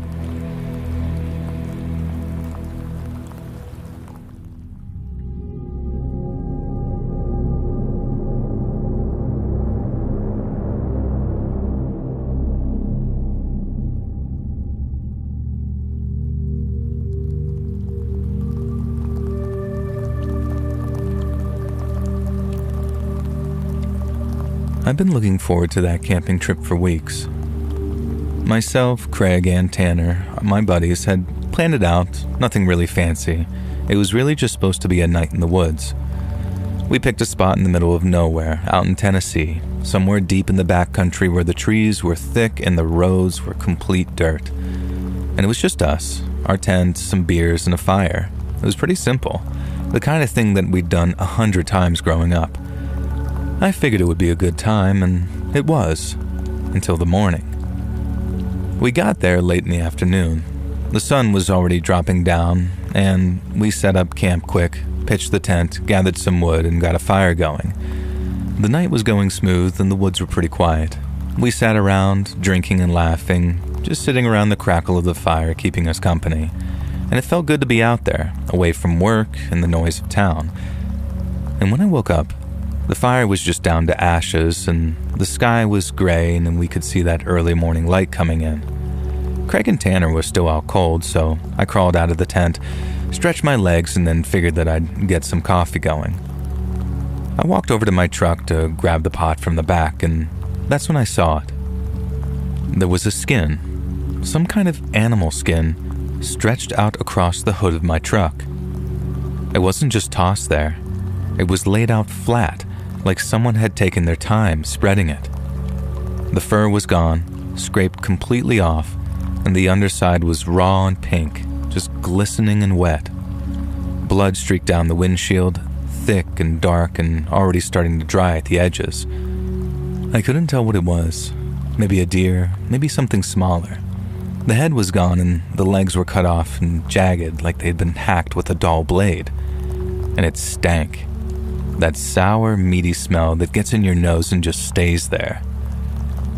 And all I could do was freeze, just staring at it as my hands started to get all shaky. I looked around, half expecting someone to be standing there watching me, but the woods were dead still. No birds, no wind, nothing. Just me and that thing on my truck. I kicked the tent to wake Craig and Tanner. They stumbled out groggy, but when they saw it, their faces went white. We didn't say much. We didn't need to. something was clearly very wrong. We tore down camp fast, threw everything in the back of the truck without folding it up. I grabbed a stick and pushed that skin off the hood. It hit the ground with a wet slap, and I didn't look at it again. We piled in and I floored it down the road, tires kicking up dust, and the whole way I kept checking the rear view like something might be chasing us. But there was nothing there, and I really couldn't shake that feeling though. And we didn't talk about it much on the drive back. Craig kind of just stared out the window, and Tanner kept messing with his hands, picking at his nails, and I just focused on the road, trying to keep my mind blank and avoid whatever was back there. And when we got to town, we split up pretty quick. I went back home, washed the blood off of my truck with a hose, and stood there watching as the red kind of just swirled down the driveway. It really didn't feel real, but my gut wouldn't settle. And later that day, I started asking around to see if anyone knew anything. This guy, Mr. Harris, at the gas station gave me a look when I mentioned it, and he said that he'd heard stories of people finding skinned animals left in their cars or porches out in the deep woods.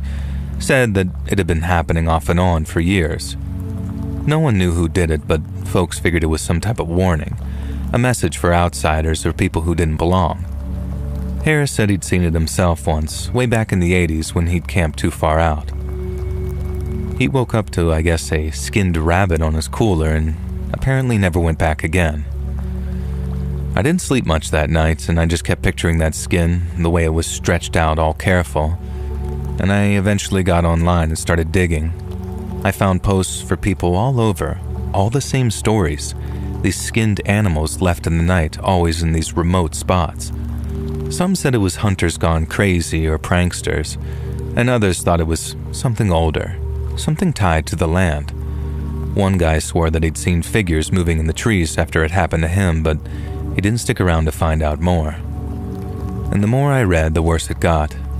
People talked about feeling watched, hearing noises after they got home, like whatever did it wasn't done with them. And I told myself it was nothing, just some sick joke, maybe kids messing around, but I really couldn't shake it. And I don't know who did it or what they wanted. Maybe we'd crossed some line, camped somewhere we shouldn't have. Maybe it was random. But I know it wasn't an animal that skinned that thing and put it on my truck. I haven't been camping since, and I don't think I ever will. Craig and Tanner pretty much feel the same way. We haven't really talked about it much, but it's there, pretty much looming over us. And I still drive that truck, but every time I look at the hood, I still see that skin. I keep the doors locked now, and I don't know if it'll ever stop. All I know is that I ain't going back in those deep woods ever again.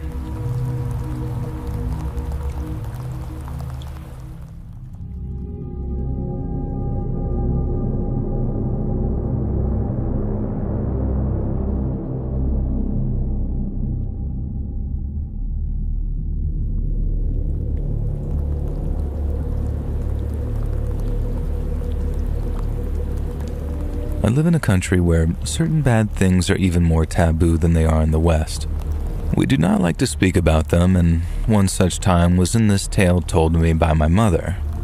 In my municipality, there was a local shopping center that had recently been torn down, and I remember that when I was small, I used to visit this mall, and it was filled with smiling, laughing faces, people buying things, having a good time. I remember there was a food court on the bottom floor with all sorts of sights and smells that captivated my young mind. Cookies baking in a kiosk that smelled delicious, and cuisine from all over the world. I loved going to that mall, running about and looking at all the stores. And I recall this huge spread of goods and services, from colorful children's toys to beautiful clothes we dreamed of wearing someday.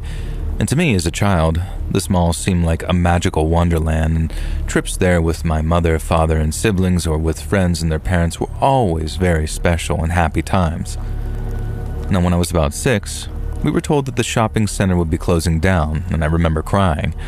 I knew my father worked there, and I believed that the mall closing would mean that he would lose his job. But no, he did not work for the mall itself. He was the manager of a chain store inside, and he had recently been promoted anyway. I soon forgot about my sadness, the mall, and moved on to other things as I grew up. It was only years later, returning home to visit my parents and seeing the news of the center's final fate, the demolition of the long-abandoned building, that I learned the true story of the mall's closure. It happened in the summer, shortly after the mall had closed to the public for the night. This shopping center was small but very tall. There were perhaps 6 stores on each floor, with the food court taking up almost all of the bottom level. The next floor held toys and electronics and fun things, and above that was clothing and home goods, and finally on the top floor, some office space and a single stationery store I remember finding sort of exciting. The center of the shopping mall was open to the skies with a large sculpture roughly in the middle, and on a bright day, the sun would catch the sculpture just right, casting a sort of rainbow effect. And because of the dizzying height and the open design of the central column, each floor had strong reinforced glass to prevent anyone from falling to their doom.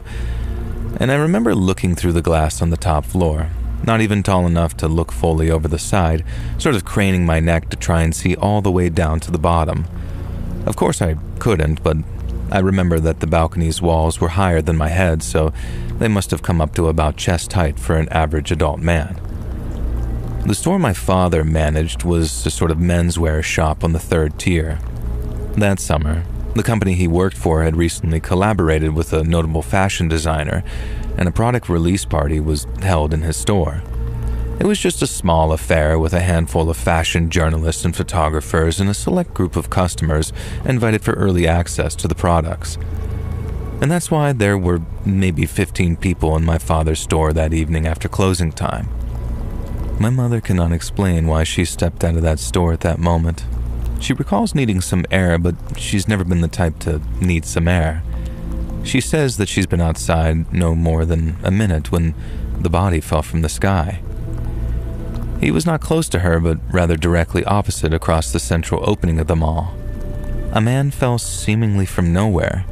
He was wearing a brown business suit, and as he fell, his jacket flapped like wings and his tie cracked almost like a whip. About 3/4 of the way down, one of his shoes came off and veered off course, perhaps from the flailing of his legs. His face showed first shock and then terror, and then he vanished from my mother's view. He didn't scream, and my mother made a point of this to say that the man didn't yell, cry out, or scream. He just uttered no sound at all. Then he hit the ground, a hard, solid floor from a great height. My mother won't say more about what followed, but I do know that when a body falls from that height, it is no longer a body when it hits the ground. And I know that what remains spreads out so far and wide that it's easier to close down a mall forever than try to clean it all away. And that is not the only reason that the mall closed forever that night. The man who fell was the proprietor of the mall itself. Apparently, the mall had been suffering from severe financial difficulties, and the management company was on the verge of bankruptcy. What this would have meant for the mall or for the stores operating within it, I'm not sure. It was deemed a terrible accident that the mall's proprietor fell from the top floor, over a chest-high balcony railing, on a night when the mall should have been closed but wasn't. Perhaps he forgot that and was leaning over to adjust or clean something when he slipped. Perhaps contrary to what authorities believed, he was not alone that night.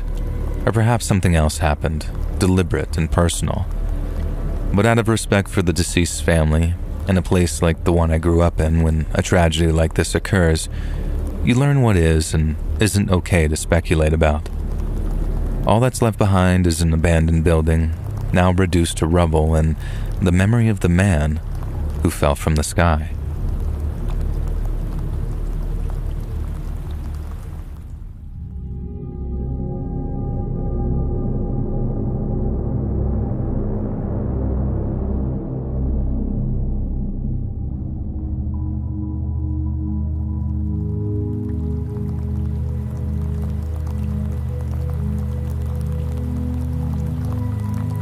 I'm a former U.S. Marshal, and I'm currently writing my autobiography, and I'd like to share a dramatization of what might be the most memorable chapter of my career. I'm not an experienced writer by any means, so this may not meet the standards that you're used to, but if you find it in any way compelling and wish to use it in a video, then the confidence that'll give me is the only compensation I require. You see, it all started late one Sunday evening back in October of 1986. I was sitting at home watching some highlights on TV when the phone began to ring, and since no one called past 10 p.m. unless it was important, I slid over on the couch and picked it up. It was my SD, or supervisory deputy, and all he told me was, "Be at the federal courthouse, 8 a.m. sharp. You got a task force briefing." I've been a deputy U.S. Marshal out of the Eastern Washington District for coming up on 4 years by that point. Long enough to know that when something big was brewing, that's exactly how it went down. No info on the target, no info on their location, just a date and time for the briefing. And after hearing the word task force, I had a reasonably good idea we'd be hunting a priority fugitive. But what I didn't know was that bringing him in would result in one of the strangest and most unsettling incidents of my entire career. The next morning, I drove over to the Spokane County Courthouse where I met my SD at the door. He directed me to a conference room on the second floor, and when I stepped inside, there was already half a dozen guys in there wearing a mix of suits, polos, and duty rigs. It was mostly my fellow marshals at first, but I also recognized an FBI special agent from the local field office. And then before the clock ticked over to 8 a.m., the room filled up with half a dozen more marshals out of the Seattle office, a handful of state troopers, and a pair of detectives from the Spokane PD. After a couple of more minutes, the room began buzzing with small talk and introductions as the caffeine started to kick in. But the chatter ceased immediately when the chief deputy marshal for the district walked in, flanked by an assistant U.S. attorney. The chief deputy marshal walked up to the speaker's stand, set down his coffee, and then got straight down to business. "All right, listen up.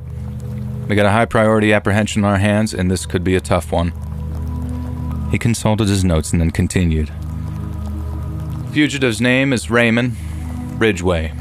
He's 42 years old, 6 feet 2 inches tall, with a lean build, red hair, and dark brown eyes.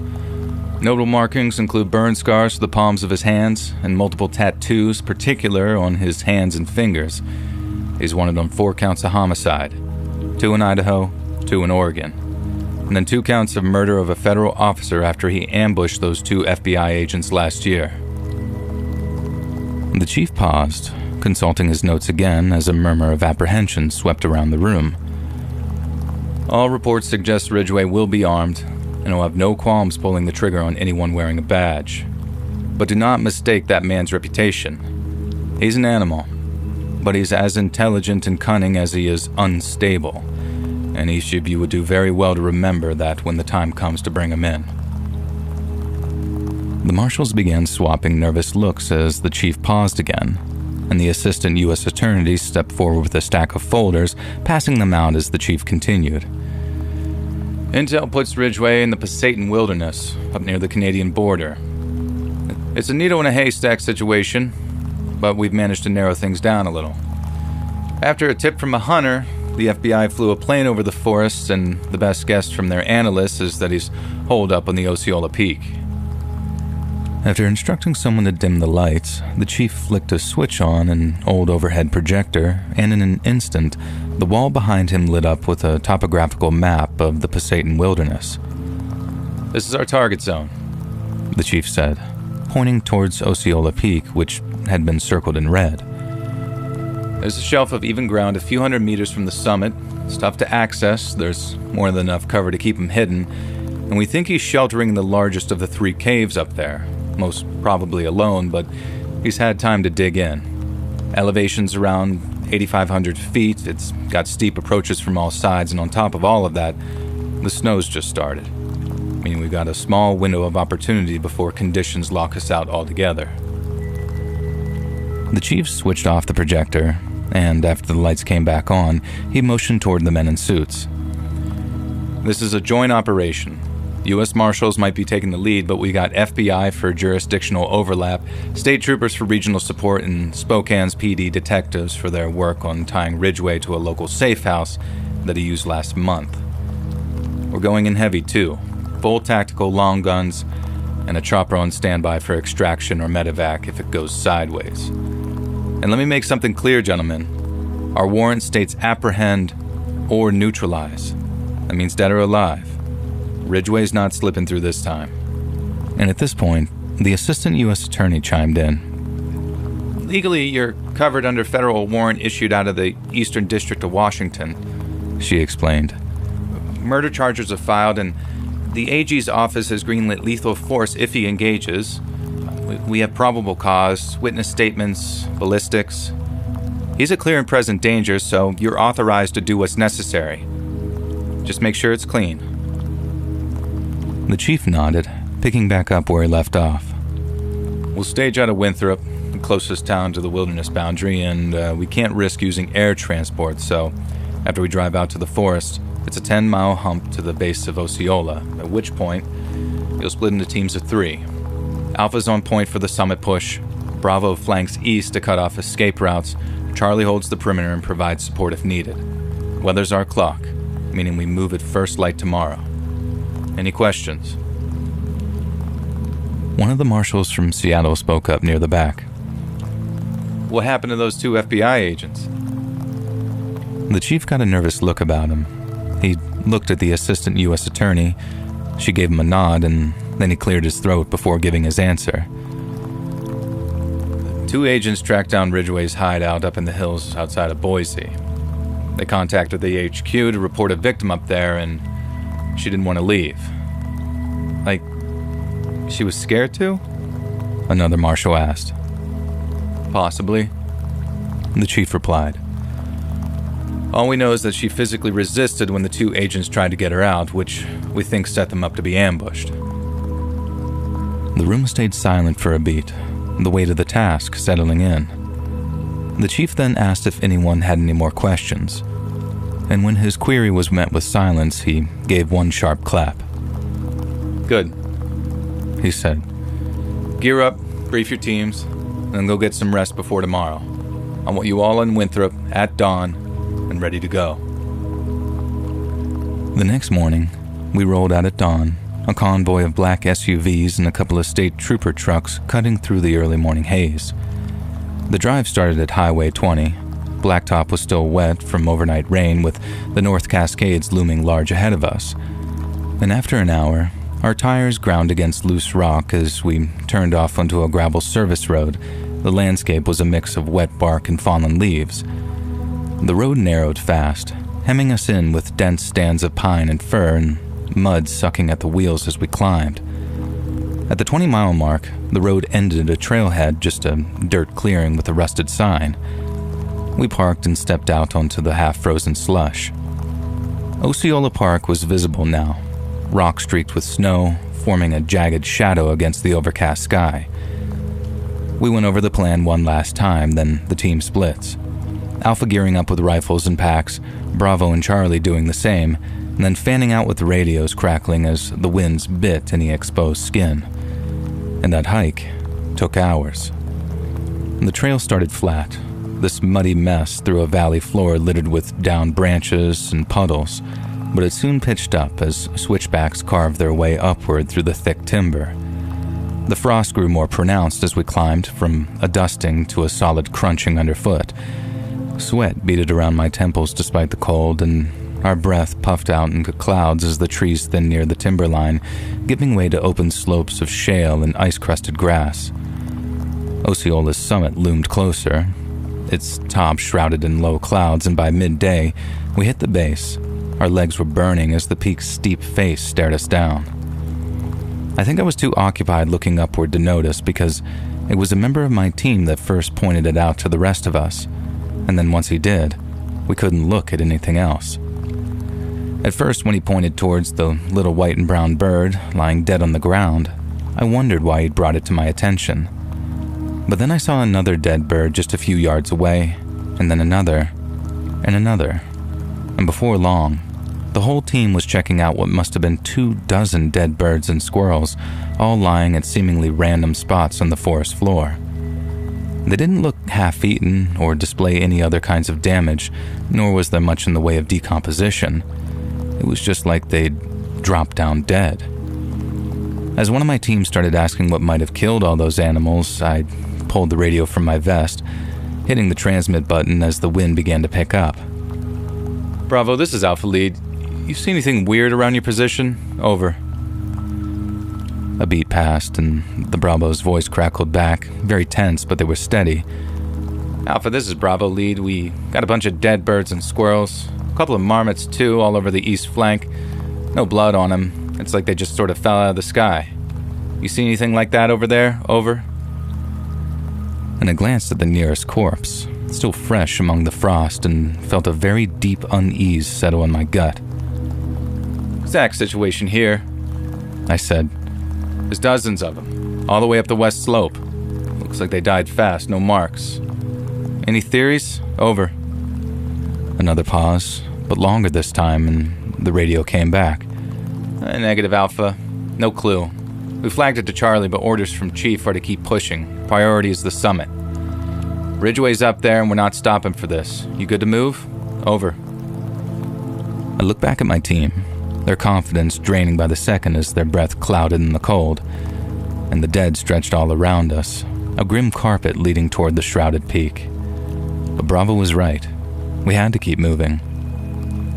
Roger that, Bravo, I replied. We're good. Moving up now. Keep us posted if Charlie gets anything. Alpha out. I clipped the radio back onto my vest, nodding to the team. Summit's still to play. Eyes sharp, weapons hot. Let's go. We started climbing again, boots crunching through snow and over the small, stiff bodies, the unease settling deeper with every step toward Osceola's Peak. We crested the final rise, boots sinking into a thin crust of snow, and hit the stretch of flat ground that we'd been told of not far from Osceola's summit. The wind eased here, blocked by a low ridge of rock while the clouds hung thick. Ahead of us was the opening to a cave, a jagged gash in the rock about 10 feet wide and half hidden by a slab of granite. It was the only real shelter up there, the obvious spot for Ridgeway to hole up. The other two caves were little more than alcoves. We spread out, rifles raised, moving low and quiet towards the cave's entrance. I signaled to hold positions as shapes emerged from the east. It was Charlie, and Bravo would be close by too. Charlie's team leader and I nodded to one another in acknowledgement, and then we fanned out to cover the cave. We advanced together, this tight semicircle closing in. No noise came from the mouth of the cave. There was just the crunch of our steps and the sound of the wind whistling across the peak. At the entrance, I flicked on my flashlight, the beam cutting through the dark as we stepped inside. Charlie's light joined ours, casting shadows against the cave walls. And the cave wasn't deep. It was maybe 30 feet at most, but it narrowed fast. Inside, the air was damp, cold, and smelled of something faintly sour. We advanced carefully, scanning every nook and crevice with our flashlights, and then, about 10 paces in, we saw him. It was Ridgeway, sitting with his back to us at the cave's deepest point, and we couldn't see his face, but we knew it was him. Raymond Ridgeway, U.S. Marshals, lay down with your hands behind your back, I shouted, voice bouncing off the walls. He didn't turn. He didn't even flinch. He simply rocked back and forth, slow and rhythmic, looking like his head was bowed. He was leaner than the photos, but I could see that matted red hair plastered over the back of his head. Charlie's team leader began barking the same sharp, overlapping command as the team's lights remained pinned on the fugitive. Ridgeway! Down! Now! He yelled while edging closer, but there was still no reaction from this guy. Instead, he just kept rocking back and forth like he couldn't hear us over the noise inside his own head. The deputy to my left, a guy named Torres, moved forward, allowing his rifle to hang from its sling and then reached for Ridgeway's shoulder. Come on, asshole, he said. Let's... But Torres didn't say another word, because the moment he laid a hand on Raymond Ridgeway, his body locked up like he'd been hit with a live wire. He gasped, eyes wide, and then collapsed to the ground hard. I remember watching, in complete shock and horror as his arms jerked in spasms, his boots scraping the dirt as spit foamed near the corner of his mouth. Everyone was frozen, weapons still trained on this guy, yet mere moments after Torres hit the floor, Ridgeway's body suddenly jerked like he'd been jolted awake, and then his head whipped around, His eyes were wild with confusion as they darted between us. More demands for the fugitive's surrender echoed around the cave at that point, but as this guy realized what was happening, he just smiled. "Get down! Hands behind your back!" I snapped, and this time he obeyed, flattening out but with that smile still on his face. We zip-tied him fast, dragging him up as Charlie's medic rushed over to Torres. He was out cold, breathing shallow with his pulse racing. The medic said that it looked like some kind of seizure, but there was a chance that it could be worse. Charlie's chopper was inbound within 20 minutes. Torres got strapped to a stretcher, still unconscious, and was lifted out with the medic, and Ridgway went next. He was cuffed and just staring blankly as we loaded him up, but still, he looked like he was smiling. We cleared the cave, and the job was done. But the dead birds and the spasms, the unanswered questions hung over us as we hiked back down those slopes. We linked up with the other teams and debriefed at Winthrop by nightfall, and we had questions, but the dead animals took a back seat to Tora's condition. We were told the medics had to put him in a coma to stop the seizures, and he didn't wake up for a week, but when he did, he remembered nothing. Last thing in his head was driving out to Pasayten, and the whole raid had been wiped clean from his memory. Ridgway was in custody, locked up in pending trial, but he refused to talk. He just sat there in his cell, rocking back and forth, just like he'd done up in that cave. And after the raid, the dead birds and Torres's collapse gradually faded into the background noise of the case. The warrant execution report barely mentioned the birds, and they were relegated to a single line buried in the details. Numerous deceased wildlife observed near suspect's location, likely killed for food. Investigators shrugged it off. They said Ridgway must have been hunting them. No one bothered to test the bodies for toxins or disease, and there were no autopsies or samples.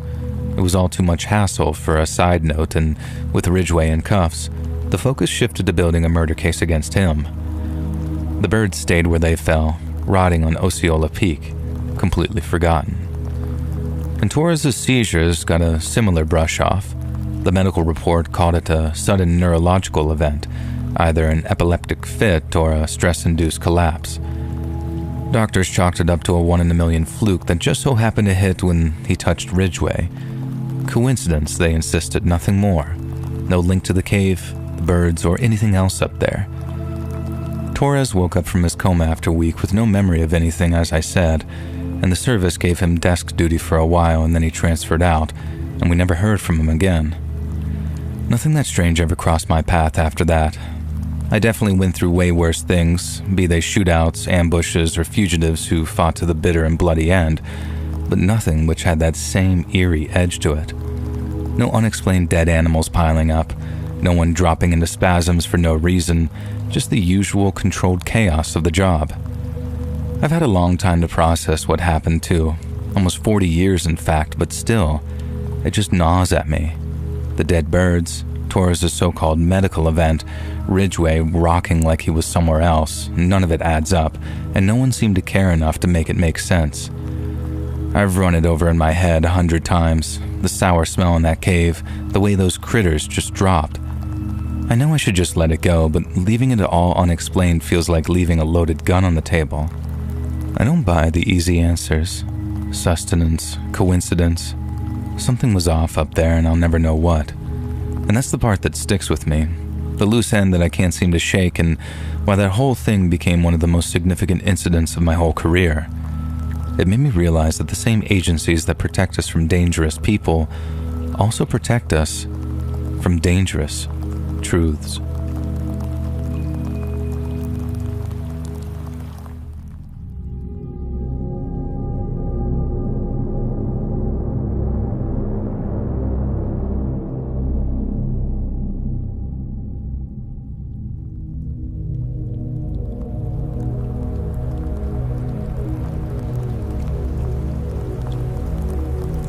I grew up hearing the story of Elizabeth Talbot, or Lizzie as everyone called her, from my grandmother, who first heard the story from her father, who was Lizzie's only son. It's a tale that's been handed down through our family for nearly 100 years now. told over kitchen tables and porch swings, and it's always had a certain kind of quiet weight to it. It isn't just a story about survival. It's about how my great-grandmother came to be and how Lizzie, a woman I never met, carved out a life for herself against odds that would have broke most others. I've pieced it together over the years, filling in the gaps with details both learned and imagined. So as I remember it, this is the tale of poor Lizzie Talbot. Back in 1899, a 22-year-old Lizzie was living just outside Chattanooga, Tennessee, in a small clapboard house with a tin roof that rattled whenever the wind blew too hard. That spring, she'd married Henry Higgins, a man with broad shoulders and an infectious laugh who worked at the lumber mill down by the river. They weren't wealthy by any means, but they had enough. A little garden out back, a couple of chickens, and a bed that they shared under a quilt Lizzie's mother had sewn.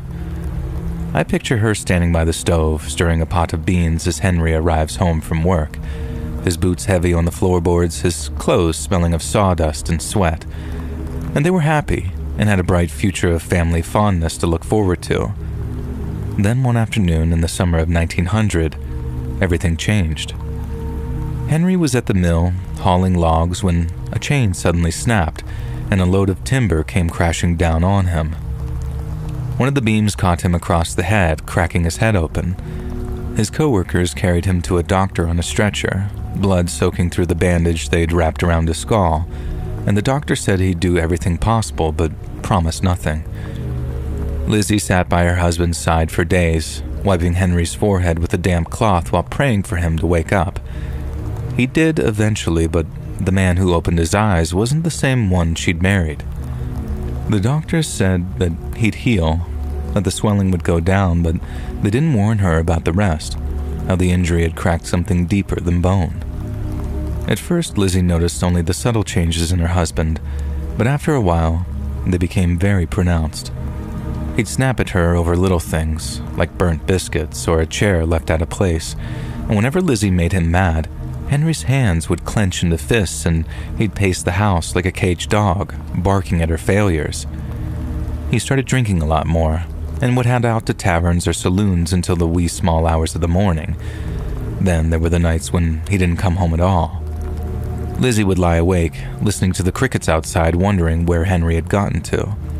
Then when he finally did stumble home, reeking of whiskey and cheap perfume, he'd shove her against the wall by her throat if she asked too many questions.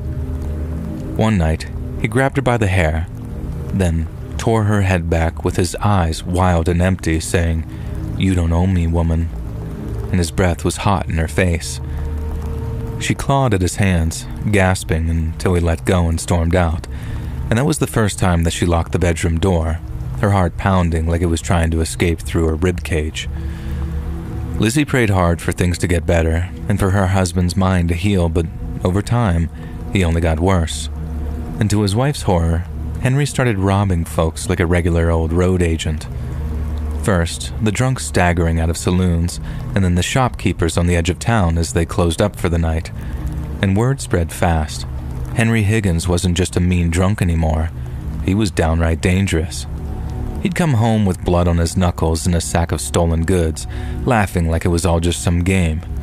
The townsfolk also whispered about the woman he'd been seen with, girls from the rough side of town who'd take a man's money and not ask his name.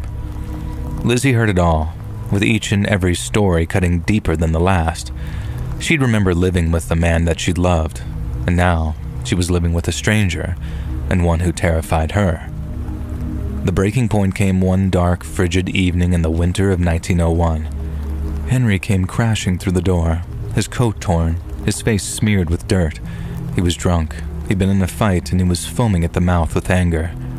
"Where's the goddamn supper, woman?" he bellowed, kicking over a chair.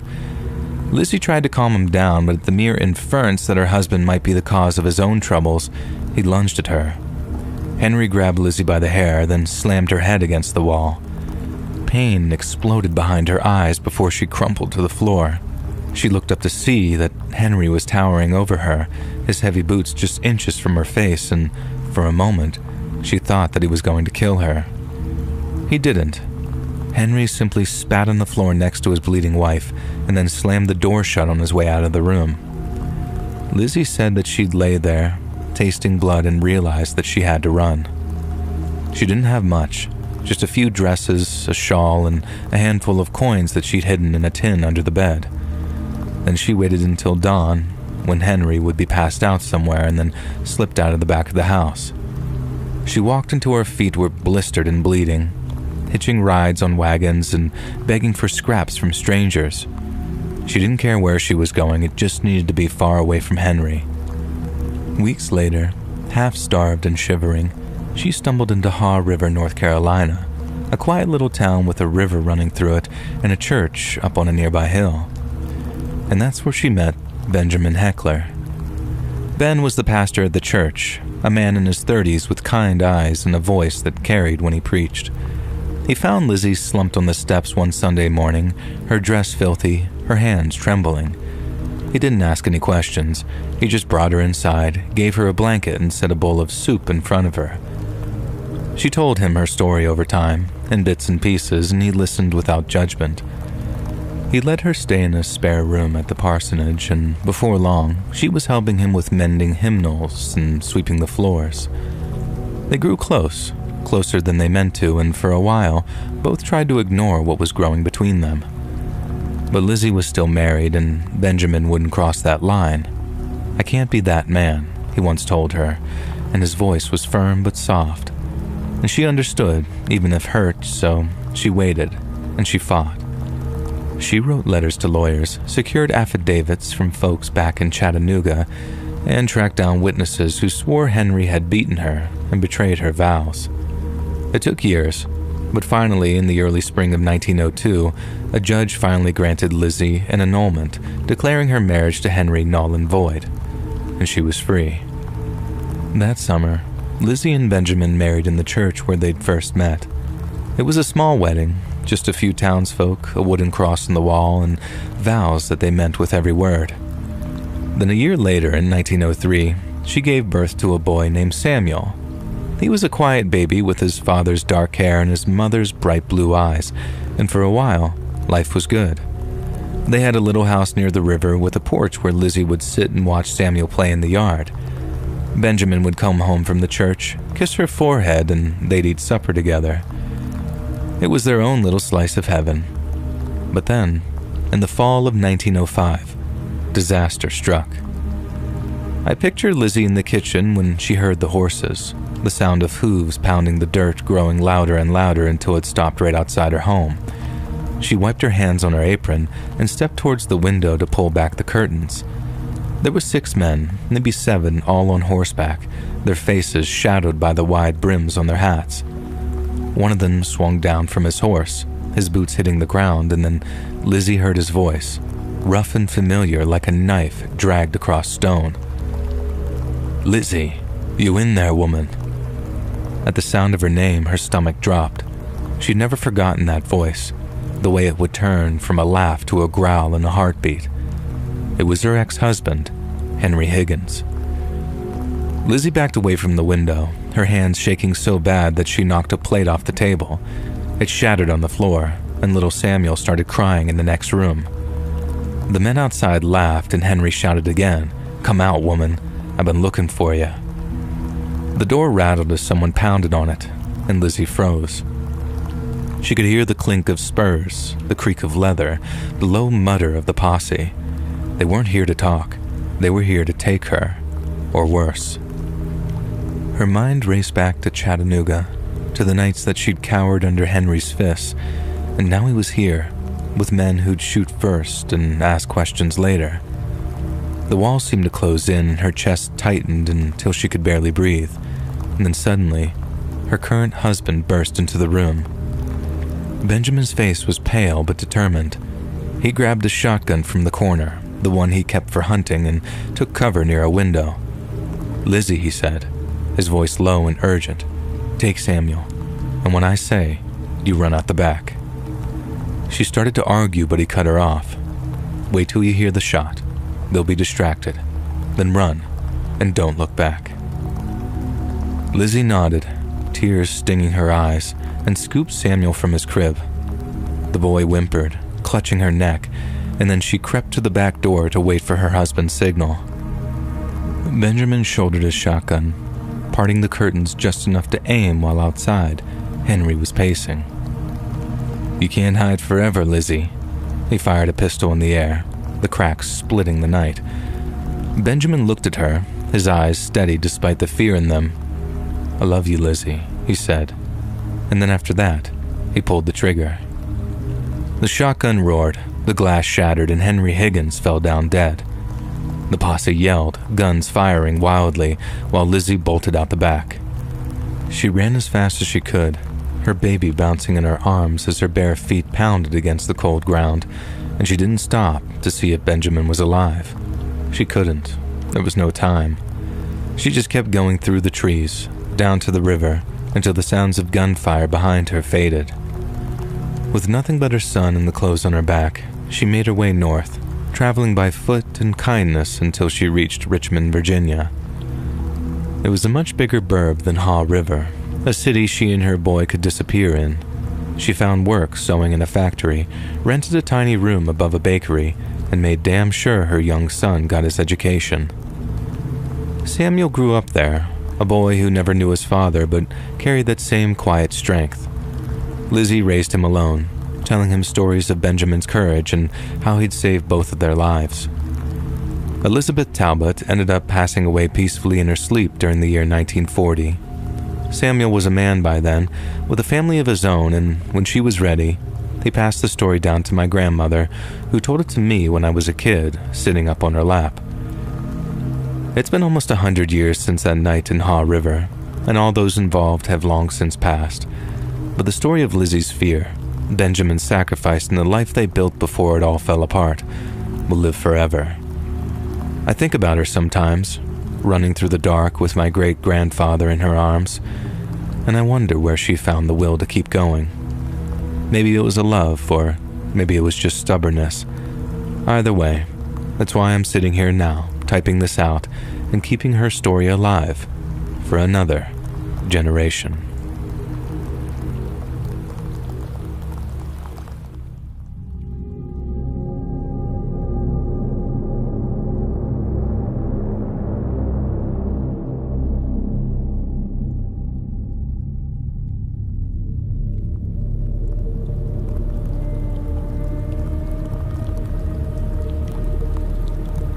My name's Cal. I'm a longtime listener and I'm a forestry technician at the Tongass National Forest up in Alaska. I've been out here for 6 years now, and let me tell you, it's made for one heck of a place to work. It's beautiful, brutal, generous, and unforgiving all at the same time. But it's also the only place I've ever experienced genuine, debilitating terror. I didn't set out to be a forestry tech, not originally. But having grown up in northern Minnesota, I spent most of my spare time outdoors, either fishing or hiking with my dad.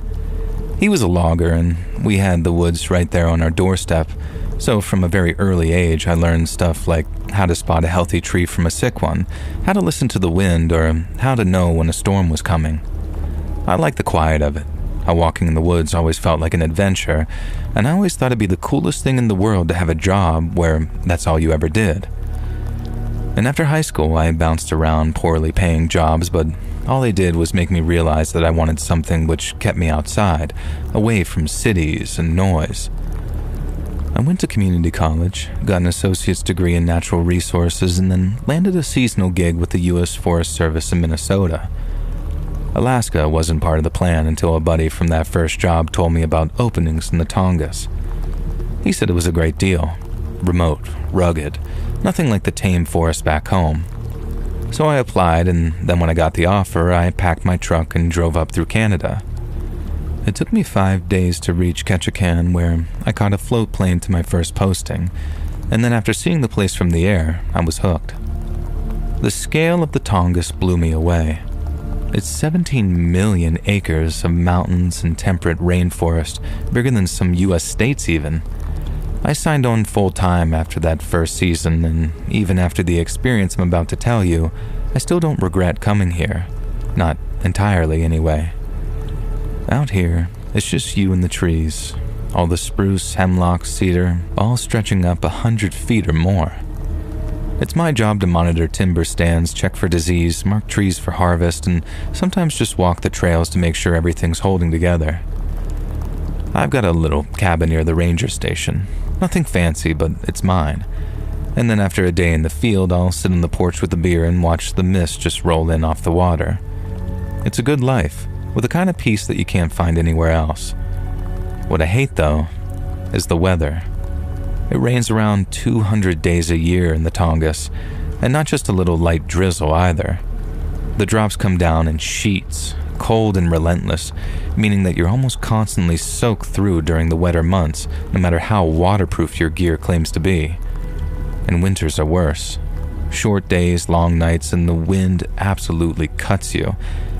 But then there's also the isolation. I don't mind being alone, but weeks can go by without seeing another person, and that wears on you. The nearest town's a boat ride away, and even then, it's just a handful of stores and one bar. Sometimes I'll catch myself talking to myself just to hear a voice, and as much as that concerns me, the isolation isn't even close to the worst part of being out here. It was late August of last year, and although the days were starting to shrink, it was still light out past 8 p.m. I was out on a routine survey around 12 miles north of the ranger station, deep in a section of old-growth forest that hadn't seen any logging in years. The terrain up there can get real tough, with steep slopes, thick underbrush, and streams cutting through just about everywhere, which makes the ground incredibly uneven. I've been out since dawn, marking trees and taking soil samples, and I was exhausted. My pack was heavy with gear and my boots were caked with mud, so I figured that I'd finish up by a little creek that I knew, where I could eat a sandwich, wash off my boots, and then head back to the station before dark. I remember sitting on a fallen log by the creek, unwrapping my food with my head in the clouds when a sudden sound brought me straight back down to earth. At first I thought it was a bear, and as much as they can be a threat, you get used to them out there. They're mostly black bears, sometimes browns, and they tend to move quiet and not bother anyone unless they're startled. But this wasn't quiet. It was a heavy, deliberate sound, like something massive pushing through the woods. Whole branches sounded like they were snapping, very thick ones too, not just twigs. And I froze, my sandwich halfway to my mouth, and just listened. The noise was coming from maybe 50 yards upstream, hidden by a cluster of spruce and ferns, and I couldn't see anything, but I could hear it clear as day. Something crunching and thudding, moving slow but steady. I roughly rewrapped my sandwich and grabbed my bear spray as fast as I could, planning on scaring it off if it got too close. Bears usually bolt when you yell, so the first thing I did was stand up and shout, "You didn't smell me yet, Mama Bear." But the sound didn't stop. If anything, it got louder and closer, and I very quickly realized this wasn't a bear. I've heard bears move, dozens of them over the years, but this was different. It was deeper, heavier, and the rhythm was off too. It wasn't the rolling gait of a four-legged animal. It was more like something upright, something that didn't care about being quiet. When the thought occurred to me that I wasn't dealing with your average bear, I remember how my stomach dropped. I backed up a step, scanning the woods. Now the creek was gurgling behind me and the ground was moving beneath my feet, but all I could focus on was that sound. This snap, thud. Snap, thud. It was maybe 70 yards away now, still out of sight, so I yelled again, louder that time, saying, "Hey, get the hell out of here." I didn't get anything in response. No growl, no huff, no sign it even heard me, just that steady, unstoppable movement. My heart was thumping in my chest and my hands were shaking so bad that I almost dropped the spray. I've been around wild animals my whole career. Moose, wolves, even a pissed-off mountain lion once in Minnesota, but nothing ever felt like that. And then, the smell hit me. It wasn't like anything I'd smelled before. No bear musk, no wet fur, not even rot. It was sharp, almost metallic, mixed with something sour, like sweat gone bad. And when it rolled over me with the breeze, I gagged. And that's when the panic started to really rise in my chest. I couldn't see it, but I knew it was big. Too big. A moose might snap branches, but they're clumsy. They're loud in a different way. This sounded almost controlled. I grabbed my pack and started backing down the trail, keeping my eyes on the trees upstream, and the noise kept coming. Closer now, maybe 30 to 40 yards at the most. I couldn't tell if it was following me or just moving parallel, but it didn't stop. And so I turned and ran. I'm not proud of it, but I bolted down that trail like a kid scared of the dark, and I didn't stop until I'd put a good half-mile between me and the creek. When I finally slowed, gasping for air, the sound was gone. No snaps or thuds, just the usual hum of the forest.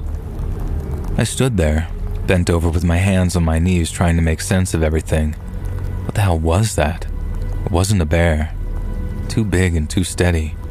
A person, maybe, but that's not a chance. Not out there, not that deep. I'd have seen tracks, heard a voice or something, but there was nothing but that noise and that smell. I made it back to that station after dark, rattled and soaked with sweat, and I tried to calm myself down, but I could only do so before my mind started racing again. I barely slept that night. Every creak of the cabin had me sitting up and listening, and then as I tried to go back to sleep, I kept replaying what had happened in my head, trying to figure out what I'd heard. The size of it didn't add up. Bears don't move like that, like I said. And by morning, I was half convinced I'd imagined everything. Maybe I'd been out too long, gotten dehydrated, and just let my mind play tricks. But I could still hear those snaps and feel that faint tremor in the ground. It was real. I knew it. A couple of days later, I told Jim, one of the other techs. He's been in the Tongass way longer than me, a grizzled veteran who's seen it all. Storms, bear attacks, lost hikers, you name it, Jim's got the t-shirt. We were at the station, splitting wood for the stove, and I just blurted out, "I heard something out there, Jim. Something big. Bigger than it should have been." And I told him the whole story. The sound, the smell, how it didn't seem to react to anything I yelled. He listened, quiet at first, chopping away at his logs, and when I finished, he set the axe down and turned to me with a very stern look on his face. And it wasn't just disbelief or curiosity. It was almost pity, mixed with something nervous, like he thought I was losing it. He asked if I was sure that I wasn't hearing things and said long days did that to a man. I said maybe, but I could tell he didn't buy it. He kept glancing at me after that, like he was waiting for me to crack. I forced a laugh and then told him maybe I was just overtired. He nodded, but the look didn't go away. And that's why I decided to shut up about it. No point in making people think that I'm nuts. And I tried telling myself that it was nothing. Overwork, imagination, whatever. But I can't lie to myself. I just can't. I haven't gone anywhere near that creek since. I stick to the trails closer to the station now, and it's just easier that way. The job's still the same. The rain, the trees, the endless quiet, but something's different now. I catch myself listening harder, waiting to hear that sound again, and I haven't heard it since, and I hope I never do. But obviously I'll never forget it either. Whatever it was, I think that it's still out there moving through those woods, and although I can't stop myself from thinking about it, I'm not sure I want to know what it is.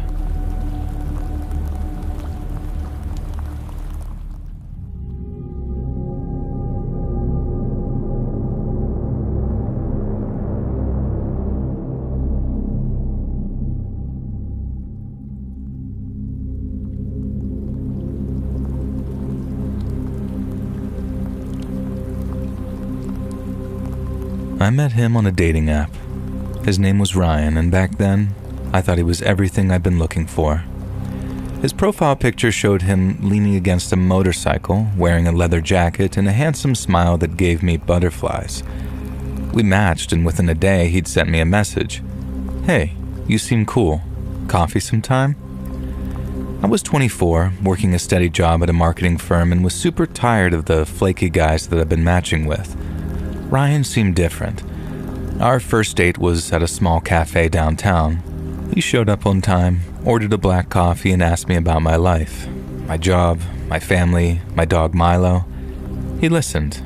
He really listened. He told me he worked as a mechanic, loved fixing things, and had a sister that he was close to. And by the end of the night, he walked me to my car and kissed me. It was soft, quick, and respectful. And I drove home grinning like an idiot. And for the first few months, he was perfect. He texted me good morning, bring me some takeout food when I was stuck late at work, and surprised me with little things. A keychain shaped of the same breed of dog Milo was, a playlist that he'd made of songs that I mentioned liking. And we'd spend weekends together, sprawled out on my couch watching movies or driving out to the coast just to walk along the beach. He'd hold my hand, his grip firm but warm, and I'd think to myself, this is it. This is what it's supposed to feel like. But then, around month 6, things started to shift. It was small at first. He'd ask where I was going if I was heading out with friends, and his tone was very casual, but his eyes said a different story. Just curious, he'd say, but it didn't feel curious. It felt like he was keeping tabs. And then he started showing up unannounced. I'd be at a bar with coworkers, laughing over some drinks, and I'd look up to see him standing by the door, watching me. Thought I'd surprise you, he said one time. And he'd have that same handsome smile, but that smile didn't reach his eyes anymore. They seemed cold. And by month 8, the possessiveness turned into something much more darker.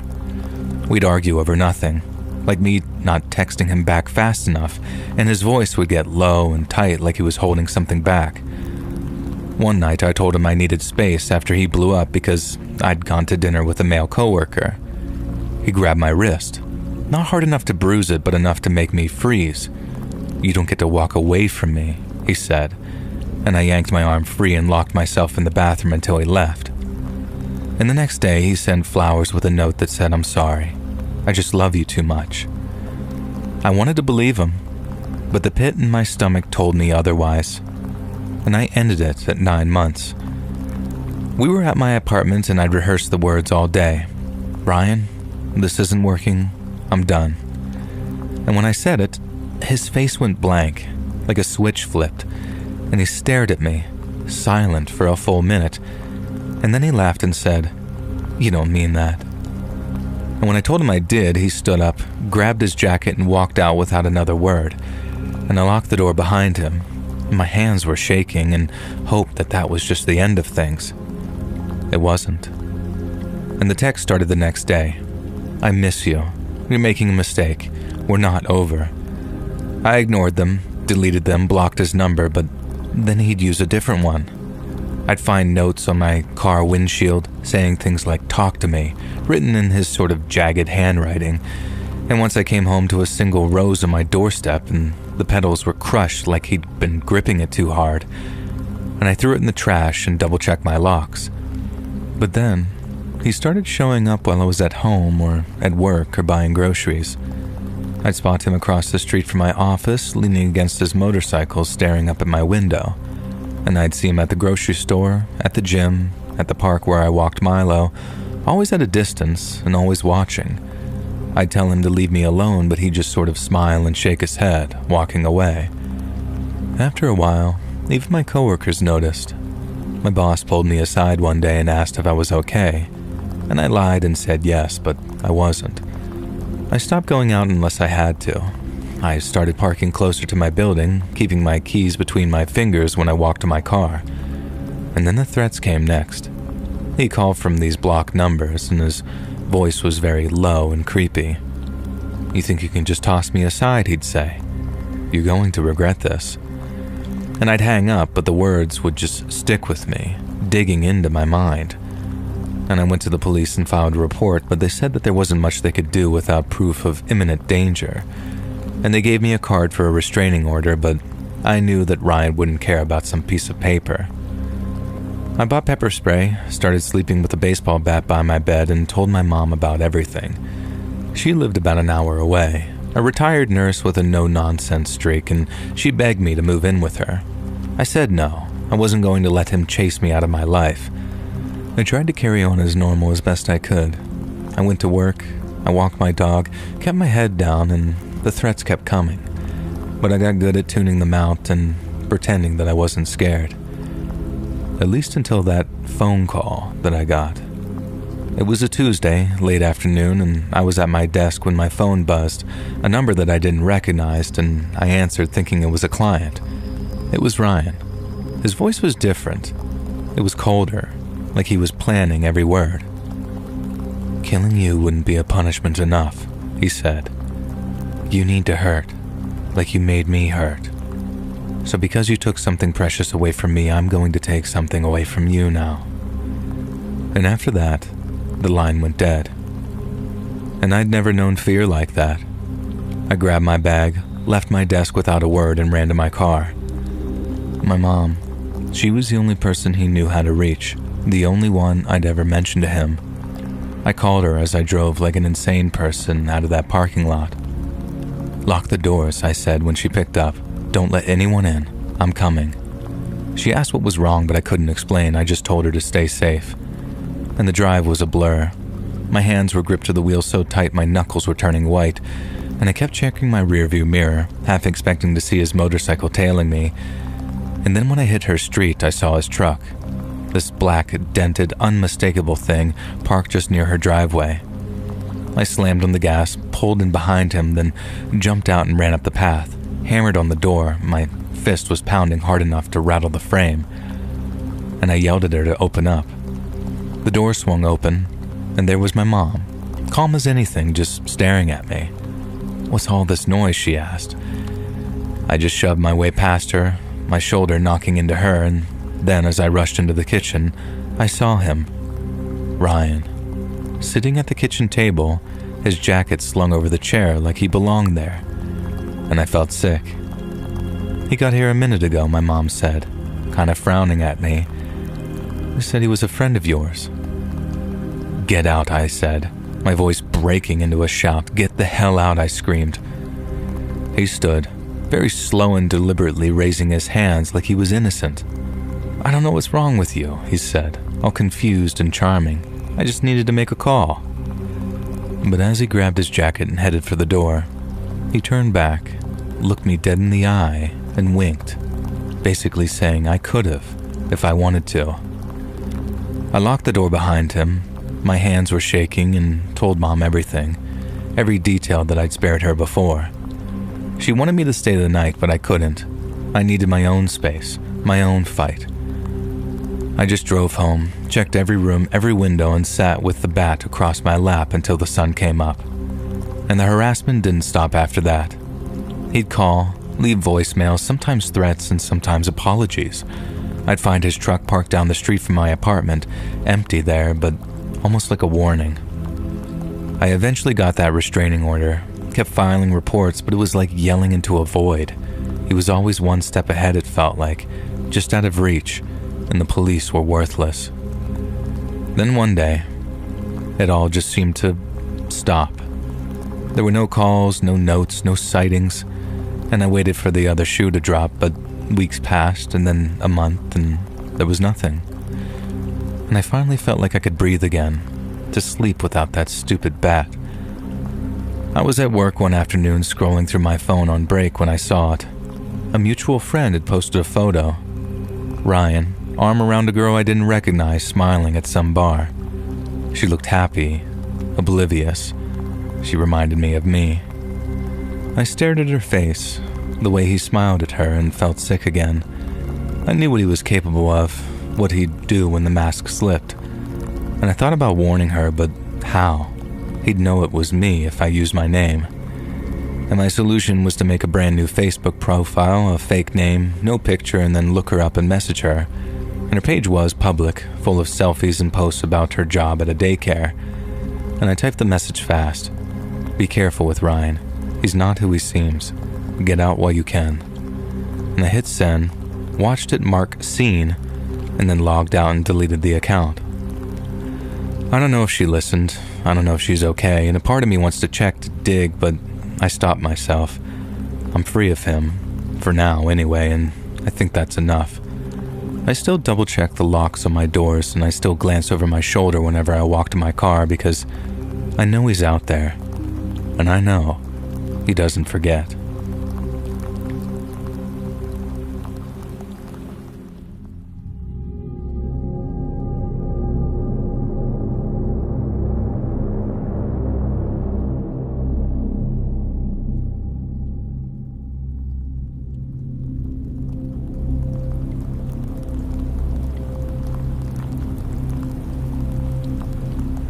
So this was the late summer in 1992, and I'd convinced my girlfriend Sarah to join me for a hike through the wilderness area up near Mount Rainier. We'd been dating for about a year, and she wasn't exactly the outdoorsy type, but she humored me. And the plan was simple: a day hike, maybe a 6 or 7 mile round trip through a dense stretch of forest that I'd read about in a guidebook. We packed light, just water, a couple of sandwiches, and a map, and then hit the trail just after sunrise. It started off easy, a dirt path cutting through towering trees. The air was cool and the sky was clear, and the forest was quiet except for us walking and the occasional chirp of a bird. We didn't talk much at first, just walked side by side, setting into the rhythm of it. And about an hour in, the trail got rougher. It narrowed, winding deeper into the woods where the trees grew closer together. And we crossed a small creek, stepping on slick stones to keep our feet dry, and I held Sarah's hand to steady her. She laughed when she almost slipped, a quick, nervous sound that we joked about afterwards, and it was a huge relief to see her start to enjoy herself. Then, around noon, we stopped for break, sitting on a fallen log to eat our sandwiches. After lunch, the trail climbed this very gentle slope and the woods opened up a little bit with fewer trees and more underbrush. We'd been walking maybe 3 or 4 hours total when Sarah started lagging behind. I slowed down, waiting for her to catch up.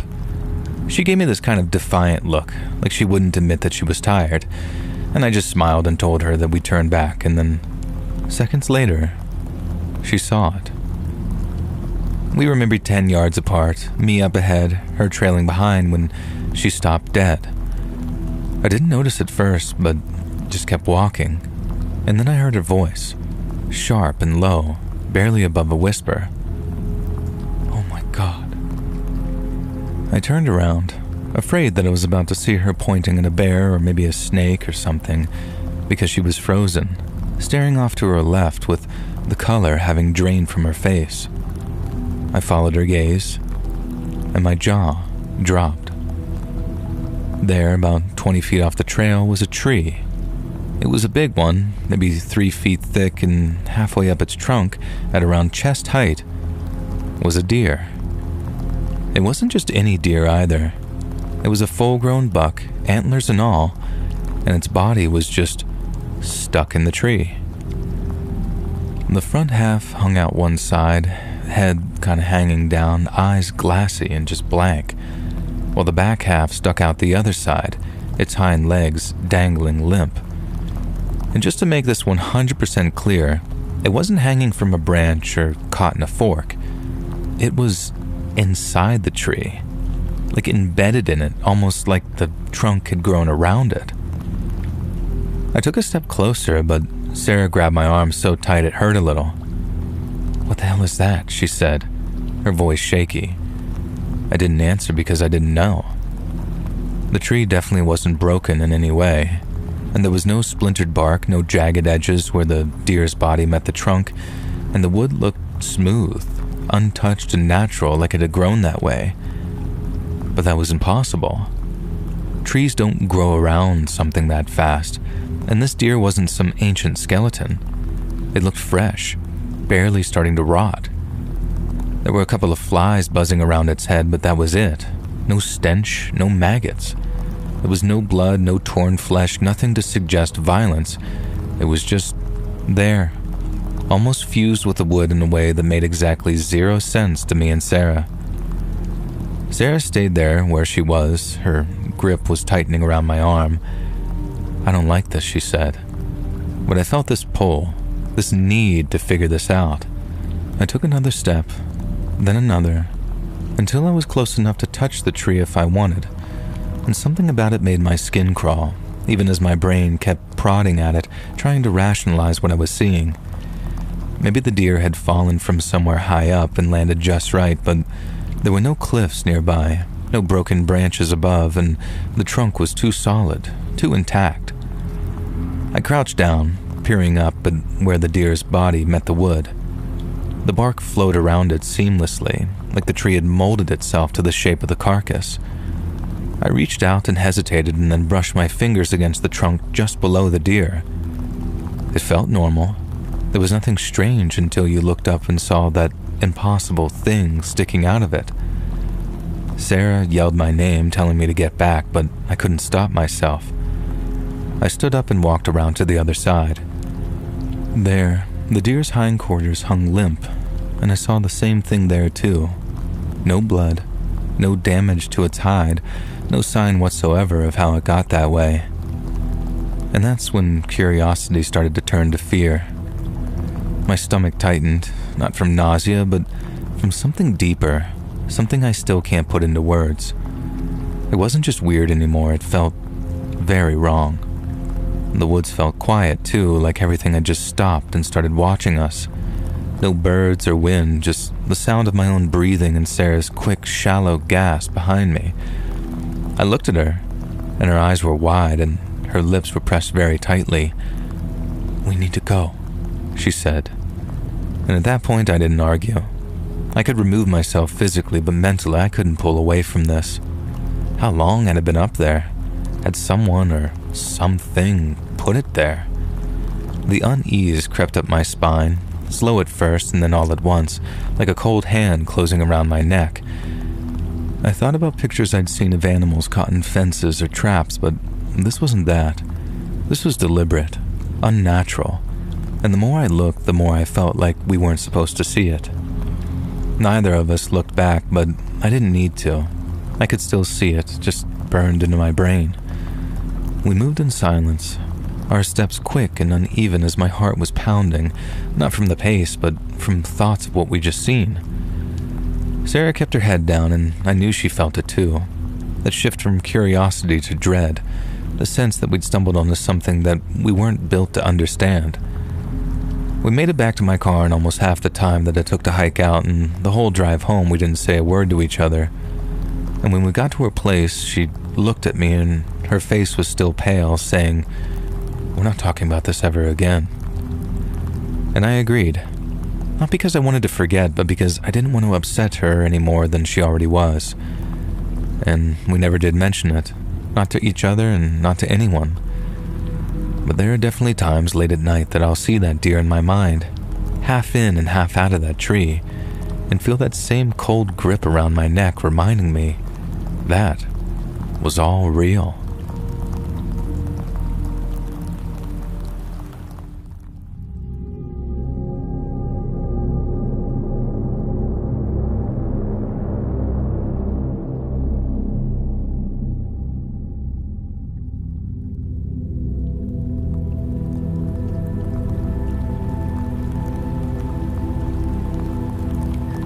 I remember it was a Tuesday night almost 10 years ago now, when my phone lit up with the text message that changed my life.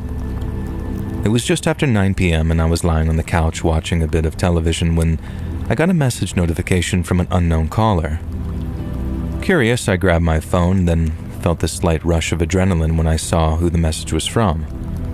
It simply said, "Hiya, Sean. Is this still your number? It's Laura from Leeds."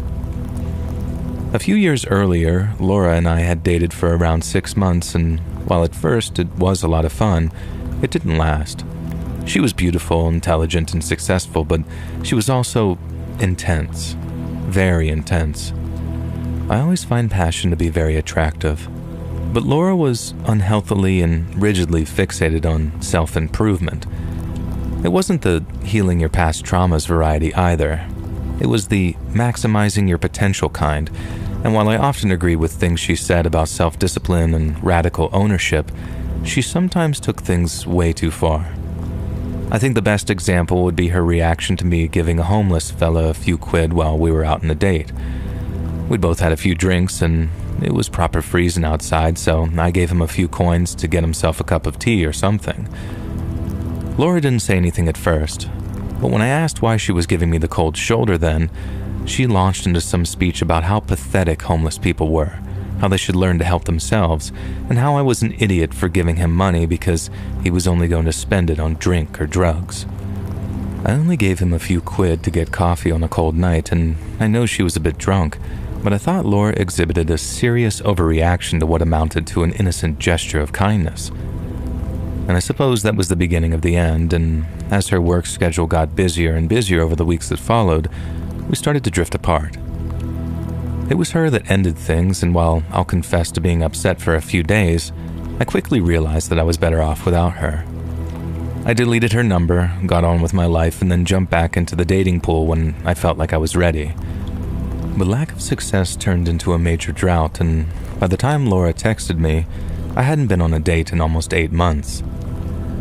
I remember staring at my phone screen, reading Laura's text over and over with my thumb frozen over the keys, when suddenly, I heard a voice in my head.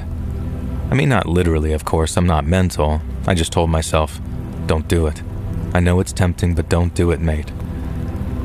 Laura wasn't bad news exactly, but she'd always been a lot to handle, and I'd feel like a right wanker if I made the same bloody mistake all over again.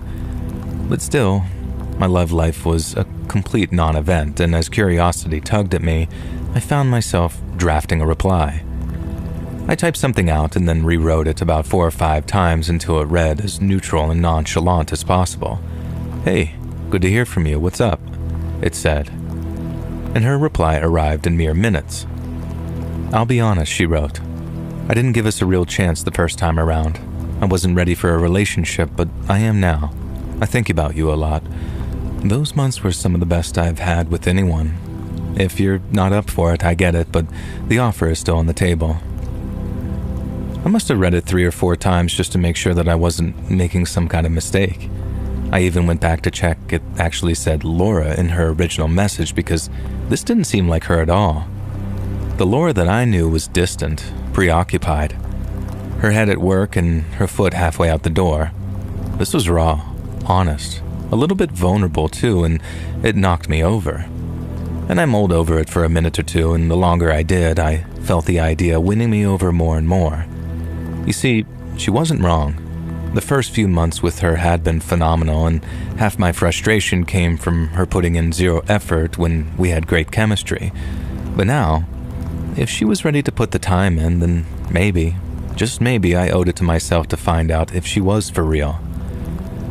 We swapped a few more messages, talking the whole thing out a little more. Then, once I was satisfied that she seemed genuine, I asked her out for what I described as a second first date. We agreed to meet that Sunday at this new Middle Eastern place that I've been wanting to try, and since the following day was a bank holiday Monday, we could afford to stay up late on what would normally be a school night. That Sunday, I got to the restaurant a little bit early, so I stood outside, hands shoved in my pockets, just sort of watching the street. It was very early May, so I wasn't too chilly in just a shirt and jeans, and I was content to wait outside till Laura turned up. But 5 minutes passed, and then 10, and by the time 1/4 ticked by, I started thinking that she'd changed her mind. I checked my phone and saw that I didn't have any texts or missed calls from her, and then I felt this sort of mix of relief and annoyance wash over me as I thought, classic Laura, big promises, no delivery.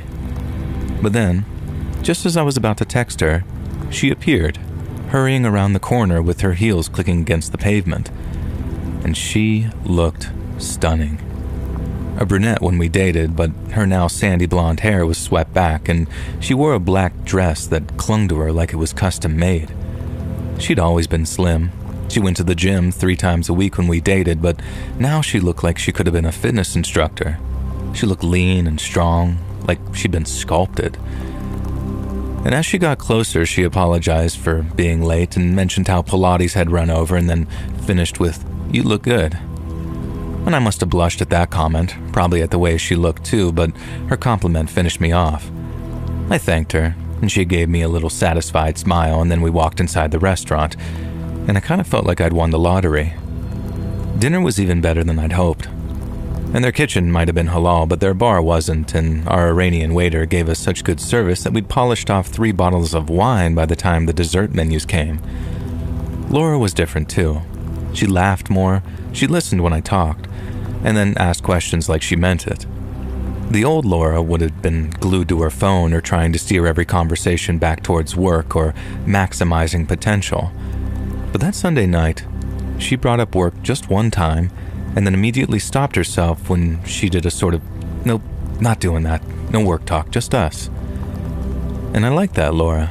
I liked her a lot, and if that was how she was approaching dating, then I was there for it. We worked our way through half a dozen small plates, shared 2 mains and a dessert, and then polished off a 3rd bottle of wine while the place cleared out. When the bill landed, it was a steep 190 quid, minus the tip, but considering what an amazing time we'd had, it seemed well worth the money. Laura reached for her bag and then paused. "I've got a confession," she said, and I smiled, saying, "Don't tell me. The old I've forgotten my purse gag, right?" And she didn't laugh and responded, "No, it's not that, it's something else." And the mood suddenly shifted. I leaned back in my chair and waited for her to speak, and she seemed to take a deep breath and then started back up.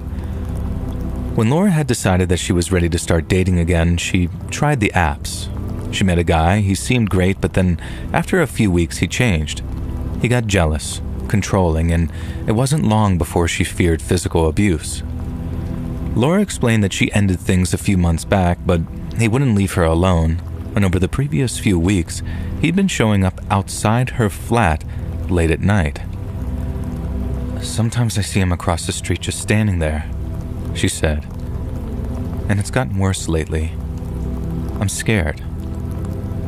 I told her how sorry I was and asked if she'd contacted the police, and she had, but since the guy hadn't broken any laws yet, there was really nothing they could do. Once she'd explained, Laura hesitated and then looked at me saying, "Would you come back to my place? Just for a drink, just to make sure he's not waiting. I'd feel better with you there." And I should have said no. Even with all that wine having firmly gone to my head, the warning voice was back, louder this time, yelling at me to walk away. But Laura looked genuinely shaken, so I thought it would have been real bloody mingy of me to just ditch her and go home.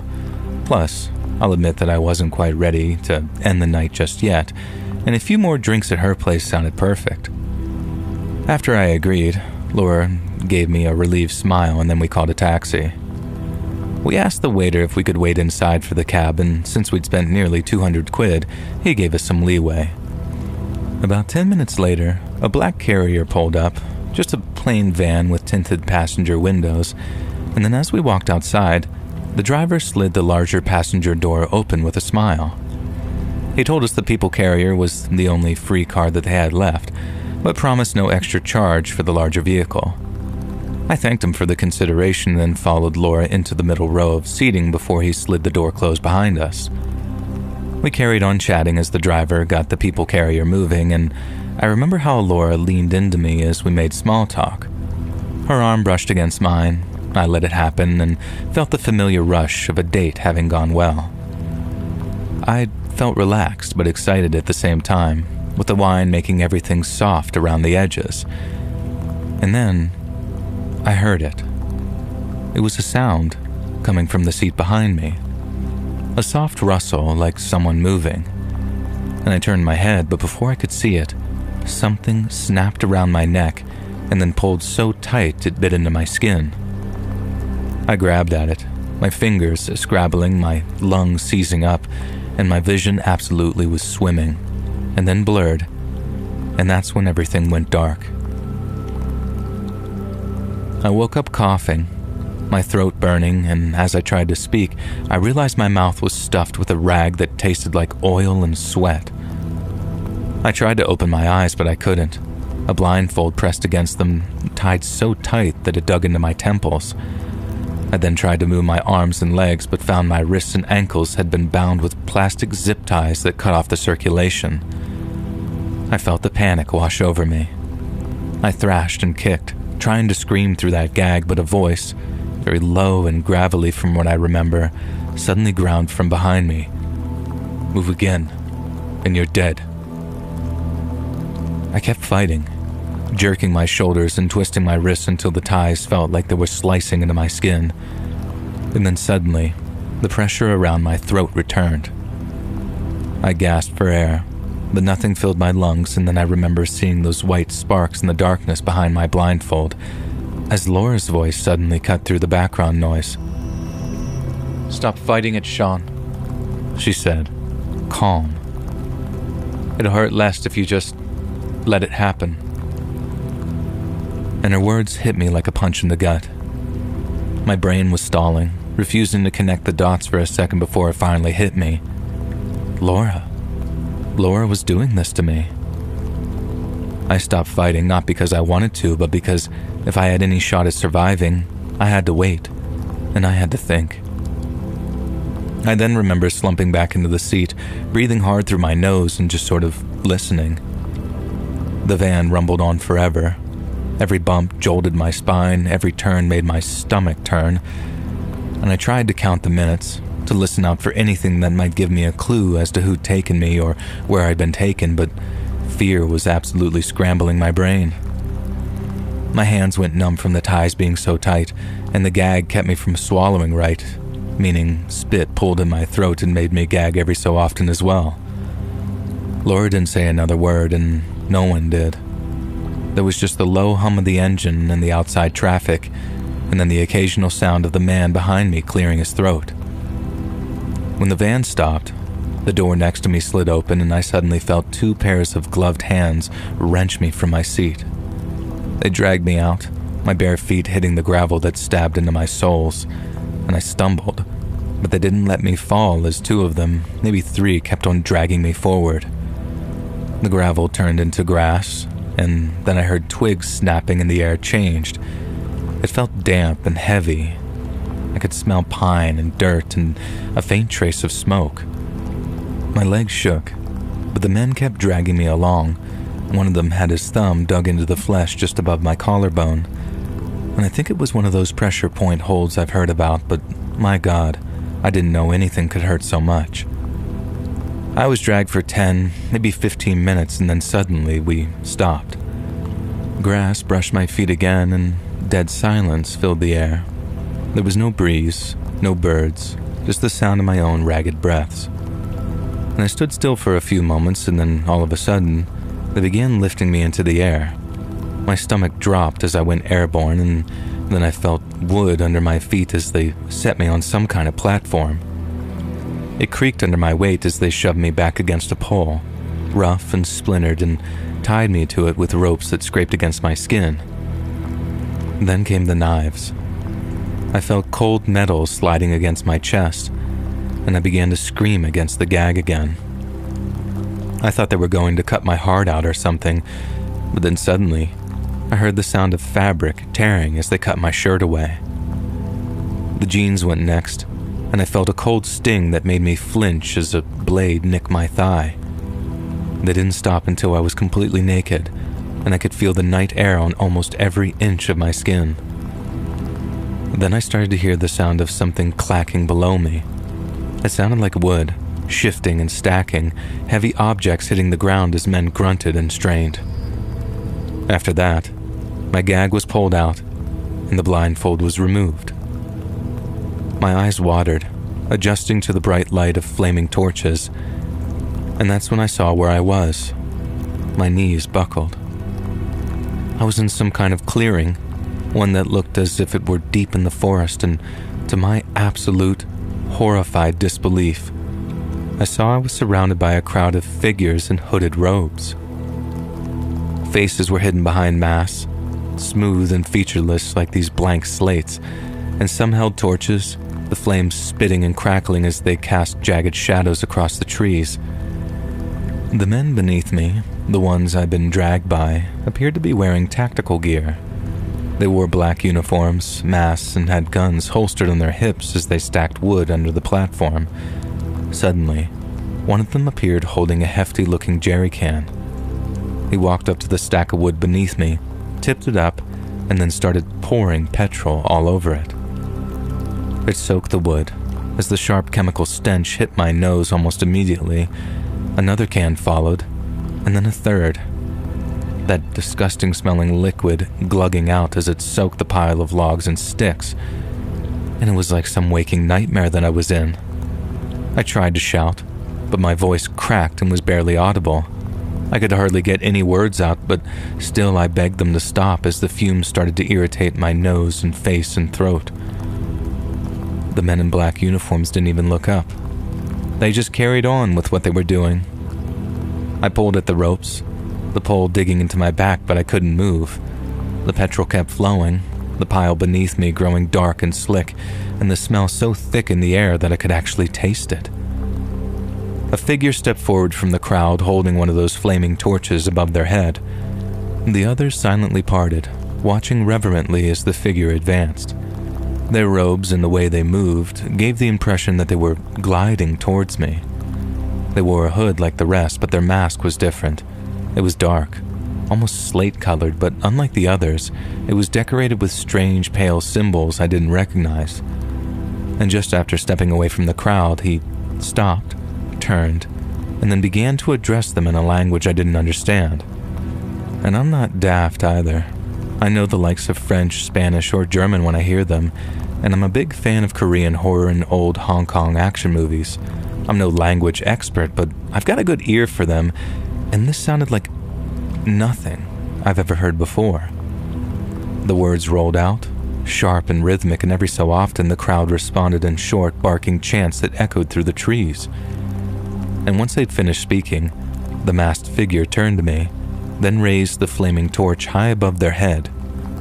The flame was dancing, and then from about 10 feet away, they started walking towards me. At 8 feet, the crowd's chanting grew louder and louder as I thrashed harder. The ropes were tearing at my wrists, making them slick and sore with these bloody abrasions that were forming. And at 6 feet, I could feel the heat of the torch brushing on my skin. I screamed, a raw animal sound as I squirmed against the wooden pole. At 4 feet, the flames filled my vision as the crowd began howling. And I completely lost it. I screamed, I sobbed, and I begged, my words descending into just some frantic gibberish as snot and tears were streaming down my face. I did and said things that I didn't even know I was capable of, promised things I could never deliver, verbally debasing myself in ways I'll never forgive myself for. I prayed they'd listen to me. I begged them to see reason, but the crowd's chanting only got louder and louder until I could barely hear myself scream. I watched in horror as the masked figure closed the gap between us, gradually lowering the torch until I was just a meter or so from the petrol-soaked pyre. Another few seconds and I'd be engulfed in flames, choking on smoke, feeling my skin begin to blister and blacken. Yet just as it looked like the figure was going to drop the torch into that pyre, they raised it back up into the air again, and the crowd behind them went quiet. I froze, staring silently at the flaming torch as the figure took a few steps backwards. Then, after a few seconds of silence, they let it fall to the ground, pulled up their robes slightly, and then stamped out the flames with the sole of a long black boot. My head spun as the embers hissed into nothingness, and I couldn't breathe. I couldn't think properly. I wanted to be relieved, but I couldn't, because I might not have avoided a fiery fate, merely delayed it. But the next thing I know, one of the tactical guys climbed up onto the platform, his boots thumping on the wood behind me. He slipped the blindfold back over my eyes, stuffed the gag back into my mouth, and then cut the ropes which bound me to the pole. My arms dropped, useless and numb from the full-body terror I was experiencing, and then I was dragged from the platform. My legs wouldn't hold me as I touched the ground. I stumbled and fell, then the men hauled me up. It took ages before my legs could hold my weight again, but I think I only walked for about 4 or 5 minutes before I once again heard the sound of a van door sliding open. They bound my wrists and ankles, threw me in, and then after the door slammed behind me, the van got moving. I just remember being curled up and shivering, all the hope having drained out of me. I was convinced that I was going to die, but there was no chance of escape. So you can imagine the disbelief I felt when they suddenly stopped the van, cut the bindings on my ankles, and then pulled me onto the road. I hit the ground, dirt and rocks scraping my knees, and then heard the sound of the van peeling away. I was convinced someone else was about to grab me and haul me to my feet, but after a few moments of complete silence, I pulled up my blindfold, and I saw I was alone. I was on a dirt road in what looked like the middle of nowhere. No houses, no cars, just empty fields all around me. My wrists were still zip-tied, and I was still completely naked, but I could walk. I got to my feet, every joint screaming, and started on down the road. I'd never been so cold in my entire life, and it was like the wind was cutting through me, but I kept moving. One step, then another, slowly but surely, praying that I wouldn't die of hypothermia before I found help. My feet were raw, bleeding from those rocks and cuts when I finally spotted a cottage in the distance. It was a quaint little place with a thatched roof, like something you might see on a postcard. But then there was me, staggering up the path, completely naked. It was absolutely surreal. I staggered to the door and pounded on it with weak but desperate fists. A middle-aged woman in a bathrobe answered, and the second she laid eyes on me, she started screaming like a friggin' banshee. Her husband charged up behind her, a baseball bat in his hands, and he was about to start beating the absolute crap out of me when he saw the bindings on my wrists and stopped. I'll never forget the look on his face, the way his eyes went all wide when he realized what he was looking at. After he froze, he just muttered, "Jesus Christ," and then ran back inside to grab something I could cover myself up with. They brought me a blanket, made me a cup of tea, and then let me take a nice long shower while they called the police. The hot water stung my wrists and my ankles and the soles of my feet, and I just stood there, shaking, watching blood and dirt swirl down that drain and just wincing from the pain as I washed myself. Just before the police got there, the nice couple gave me some spare clothes to wear. It was only a baggy pair of joggers and a faded t-shirt, but it meant the world to me. And after that, I sat in their kitchen waiting for the police as the couple whispered in the next room. When the lone officer arrived, I thanked the couple for all their help, and we then walked to his patrol car, and after taking a seat in the back, I told him everything. The dinner, the van, the forest, the hooded figures. He wrote it down and then asked in a very flat tone, "How much did you have to drink tonight?" And I told him we drank 3 bottles, split pretty evenly. I was drunk, but I wasn't smashed, and I most certainly hadn't blacked out either. He didn't argue, but I could tell that he didn't buy it. They tracked down Laura and the taxi driver, but their stories didn't match. They claimed that I'd been blind drunk, demanded that they stop the taxi so I could get out to vomit, and then after doing so, I'd walked off into the dark field never to return. They had a receipt from the restaurant, timestamps and everything, and Laura's phone went dead after that. No answers, no trace of her. And then after a while, the police seemed to just give up on everything, as worthless as the UK police usually are. They said there wasn't enough evidence, that they couldn't trace this Laura girl that I'd gone on a date with. So until I remember her address or until I remembered where I'd been taken, there was simply nothing that I could do to further their investigation. The grazes on my wrists healed, but the nightmares did not. I tried to do my own research on what had happened for a while, but it took a serious toll on my mental health. I went down many rabbit holes pertaining to Wiccan and occult practices, but found nothing like the mass that I'd seen or the language I'd heard. I talked to some of the users even on r/conspiracy, and X even posted about it, but most people didn't believe me, and one user even called me a plant. In the end, I stopped trying to make sense of anything, and in a kind of great big circle found my way back to the heal your trauma self-help genre that Laura had so staunchly avoided. I tried reading all the books I could get my hands on, even did an online course about getting rid of the night terrors, but nothing really helped. I still see that torch every night, feel the heat, hear the chants, and I haven't dated since then, and my trust issues have extended into even the simplest of everyday interactions. Sometimes I'll be chatting with someone I don't know personally, and I'll stop and think, was it you? Were you there? Sometimes when things get really bad, I think about the person with that torch, the one who, for whatever reason, chose not to light the fire underneath me. And sometimes I feel like I owe them my life, that in the grand scheme of things, they're the best friend I'd ever had. I swing between intense gratitude and hating them with every fiber of my being. Not because I wish that they'd gone through with it, but because they left me stuck here, half alive, with a story that hardly anyone believes.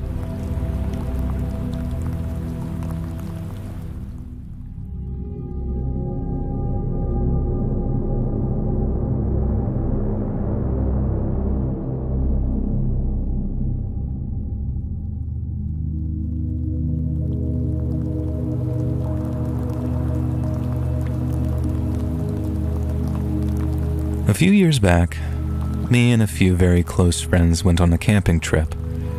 We'd been planning it for literally like a year, and we were super excited to leave behind the hustle and bustle of the big city and immerse ourselves in the raw beauty of nature. And there were 5 of us.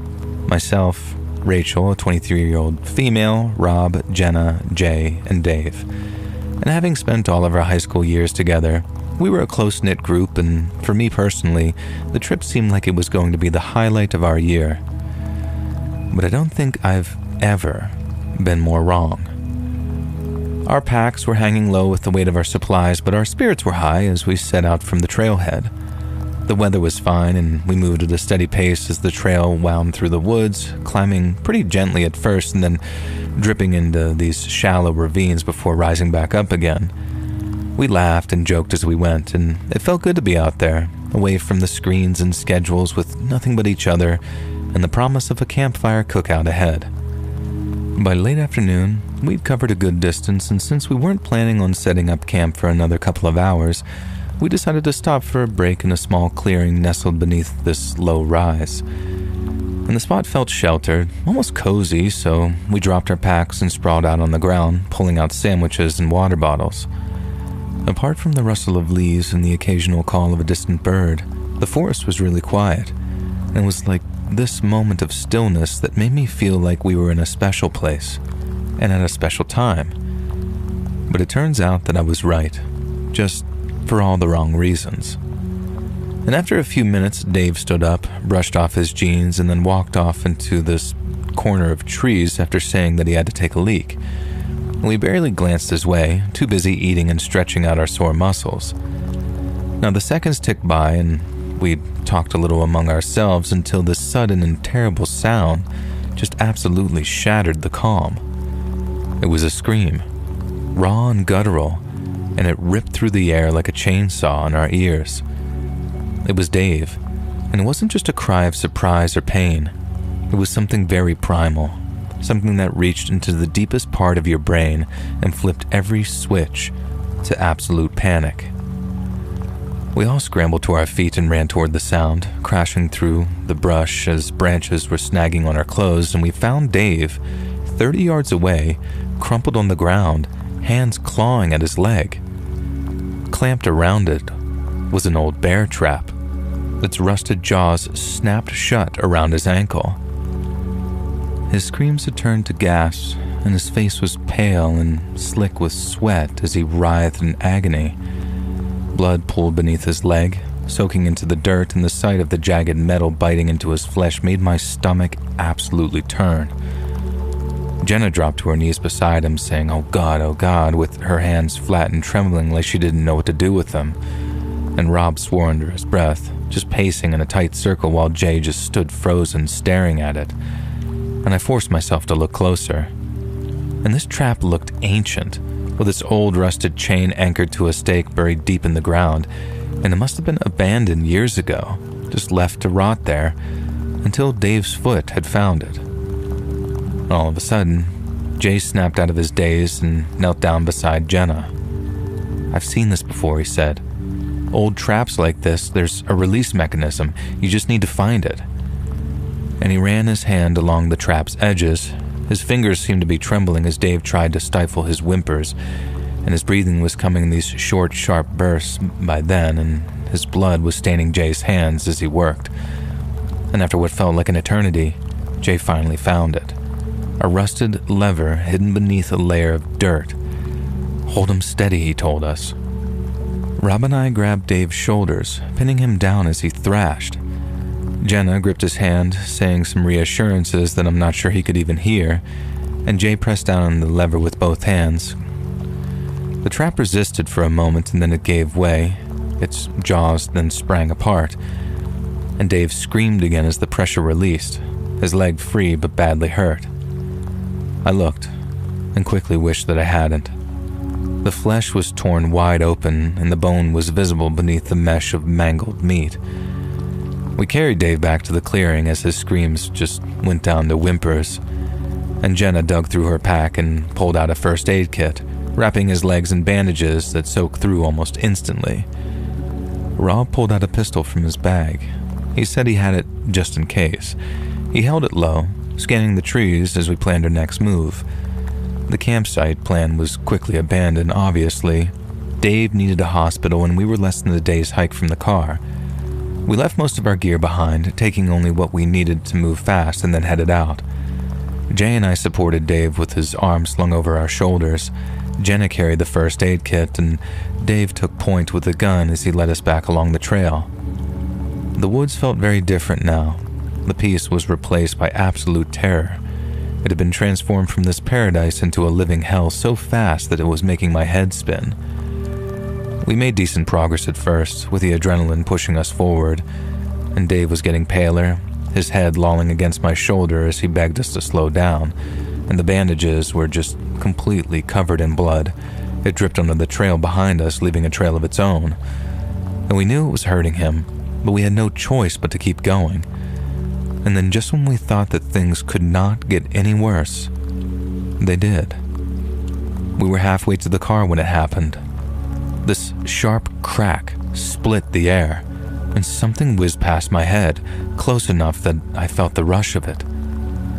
It was a gunshot, and it wasn't Rob. Someone yelled out something as we hit the ground, dragging Dave behind a fallen log. Another shot rang out, and I swear it splintered the bark above us before Rob started to fire back randomly towards what the sound had come from. He yelled at us to run, waving us on, so Jay and I hauled Dave up, stumbling as we moved with Jenna keeping close behind.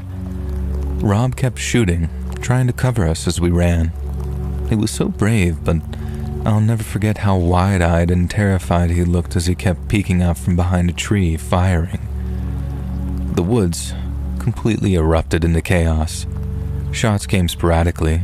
Some felt like they were close, some distant, and the echoes were bouncing off the trees until we couldn't tell where anything was coming from anymore. We ran blindly. Branches were whipping us in the face as we were almost tripping with every step. Dave had lost a lot of blood so far, but he must have been surging with adrenaline, hopping like a man possessed as we ran alongside him to give him balance. Rob caught up, saying keep going, and he was gasping as he was reloading another magazine. My lungs burned and my legs screamed, but fear kept me moving, the trees thinning out as we neared the trailhead. I could see the faint outline of the car when the final shot cracked behind us, and then there was silence. We didn't stop to check, and we didn't look back. We reached the car, piling Dave into the back seat as his blood smeared all over the inside, and Jenna climbed in beside him, pressing fresh bandages to his leg while Jay took the wheel. Rob kept his pistol ready, scanning the tree line as I slammed the passenger door shut. Our engine turned on and we peeled out of there, the road twisting through the forest as Dave groaned and was still alive, but it felt like barely. Cell signal was non-existent, so we aimed for the nearest town 30 miles away, and that drive was just a blur.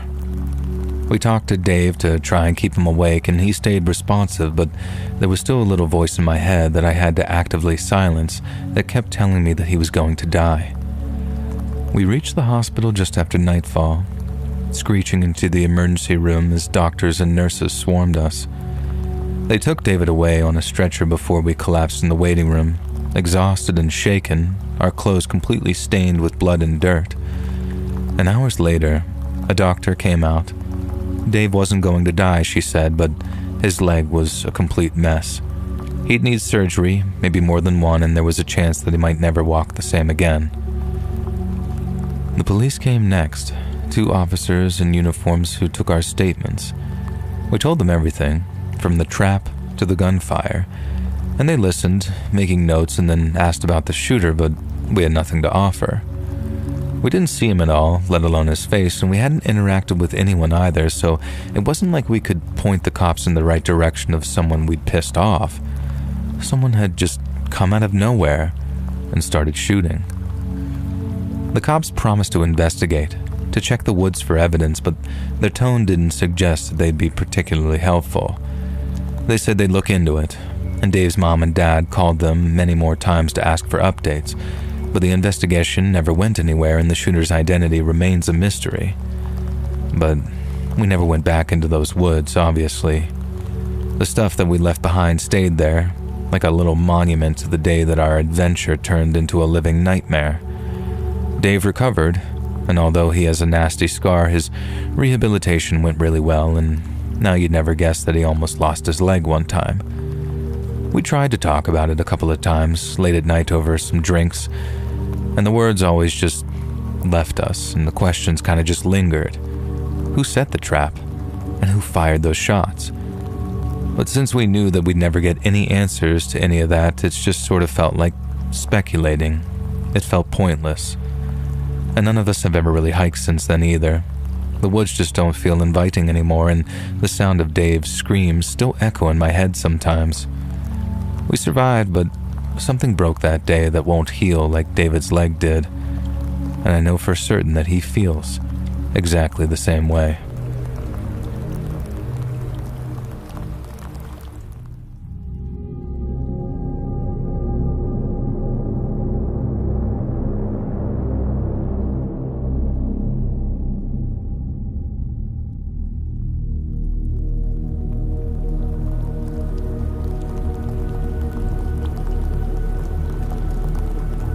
Last year, I took a trip into the MSD wilderness here in Florida, which is way out in the Everglades. It was late July, and I've been hiking for hours alone with my thoughts. I'd done a bunch of hikes like that before, and it was my way of unplugging. Then, after a while, I began to hear something. It started as a low hum somewhere off to my left, like the drone of a distant lawnmower. Insects are obviously very common out there, but what I'd heard that day was different. I stopped trying to place it, and the sound grew. This steady thrum that felt like it was vibrating in my chest. I looked around the trees and the bushes and the empty sky, but there was just the noise, getting louder and louder as it got closer and closer, until eventually it felt like it was right on top of me. Suddenly, I saw it. It was a beetle, one that looked as big as a football, as it broke from the tree line and then started flying in circles above my head. I remember freezing on the spot, moving my neck around as I stared at it, and how the chattery buzzing noise it made sounded like a hornet's, only way deeper and way creepier. And I'd seen plenty of crazy-looking bugs in my years hiking, gnarly-looking stag beetles and cicadas, and even those nasty-ass giant horseflies whose bites hurt like hell, but nothing like that beetle thing. Its body looked like a very dark green with a slight sheen to it, and it was segmented and hard-looking too, with hooked legs that dangled beneath it. It looked like it shouldn't have been able to fly, not at that size. Yet there it was, circling me 10 feet up. I wasn't scared, not yet. I was surprised, but I dealt with wildlife before. Bears and snakes and even mountain lions from time to time. Weird as it was, this was just a bug, right? Nothing I couldn't handle with some spray in the bottom of my boot. I adjusted my pack and started walking again, figuring that it'd buzz off, but it didn't. Instead, the sound shifted, dropping lower, and then when I glanced up, I saw the beetle was descending. It came down fast, stopped a foot from my face, wings still pounding the air as its eyes locked onto mine. They were huge, black, glossy orbs that took up half its head, and somehow, they scared the crap out of me. They weren't like any insect I'd ever seen before. These were smooth, deep, and wet-looking, like pools of ink, and they watched me. Not just reactively, not just instinctually. There was something intelligent behind them, something that knew that I was there. Even in the Florida heat, my blood turned to ice, and I couldn't move. I couldn't blink. And for what felt like minutes but was probably only seconds, the beetle hovered in front of me. And then, with a flick of its wings, it just darts away and vanished into the trees. I stood there. My heart was pounding in my chest and I was sweating. My hands shook as I wiped my face and tried to shake the image of those eyes. I told myself it was nothing to worry about and kept moving, but the hike didn't feel relaxing anymore. I didn't hear the buzzing again, but I couldn't stop listening for it. And by late afternoon, I found a spot to camp. I set up my hammock, pulled some food from my pack, and tried to eat. And I should have been hungry by then, but I had no appetite. My mind kept replaying the beetle, its eyes and the way it looked at me, and I crawled into my hammock early, hoping a nap might reset me, but it didn't. The dreams came fast. I was back on the trail, but it was dark and the buzzing was everywhere. Above me, behind me, inside my head, I couldn't see the beetle, but I knew that it was there. And then its eyes appeared, floating in the darkness even bigger than before. They were unblinking and endless, pulling me in. And as I started to drown in them, I grasped at my throat. I woke up gasping and almost fell out of my hammock. The darkness was buzzing with the night song of the Everglades, and I just laid there, listening intently until the sun finally rose. As soon as there was enough light, I packed up fast. The plan had been to stay another day and loop back through a different trail, but I needed out. The hike back to my car was 6 miles, and I set a brutal pace, barely even stopping to drink. On the whole way, I kept my head on a swivel, ears straining. My legs were burning and my pack was digging into my shoulders, but I didn't slow down. And everything just sounded like wings to me at that point. The parking lot came into view around noon, and my beaten-up sedan was the only car there. I threw my gear in the trunk and locked the doors before I even caught my breath. The drive home was just absolutely insane. 2 hours of winding roads, my hands white-knuckled on the wheel, and I just kept checking the rearview mirror, half expecting to see that beetle flying and staring at me behind me. And I knew how irrational that was. I just couldn't stop myself. And when I got home, I dumped my pack in the garage and went straight to the shower, letting the hot water blast away the sweat and dirt. I told myself I was overreacting, that I was experiencing some kind of late-onset entomophobia, which is the fear of insects. And although that beetle had seemed like it was big as a goddamn football, it was probably much smaller. But that night, lying in bed, I kept seeing those eyes, black and bottomless, knowing almost. I got up and grabbed my laptop and started searching. Big beetles, wilderness insects, anything that matched what I'd seen, but nothing fit. The closest were some oversized species from South America, but that didn't have those eyes, that same presence. Days passed and then weeks, and I didn't say a word to anyone about it. Not my buddies who hike, not my nerdy sister who might actually want to help. I was scared that they'd think that I was crazy. And I just stopped hiking there altogether. The gear's still in the garage, just gathering dust. I stick to the city now. The only bugs are cockroaches, and the only buzzing is traffic. And I never thought that I'd ever say this in a million years, but now, I actually feel safer here.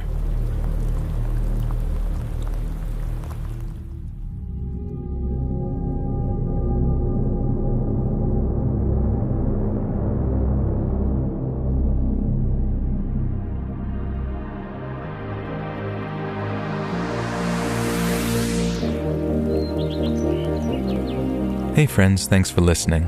Click that notification bell to be alerted of all future narrations. I release new videos every Monday and Thursday at 9 p.m. Eastern Time, and there are super fun live streams on Sundays and Wednesday nights. If you got a story, be sure to submit them to my email at letsreadsubmissions@gmail.com, and maybe even hear your story featured on the next video. And if you want to support me even more, grab early access to all future narrations and bonus content over on Patreon, or click that big join button to hear about the extra perks for members of the channel. And check out the Let's Read podcast, where you can hear all of these stories and big compilations located anywhere you listen to podcasts. All links in the description below. Thanks so much, friends. And remember, tough titty, said the kitty, when the milk ran dry.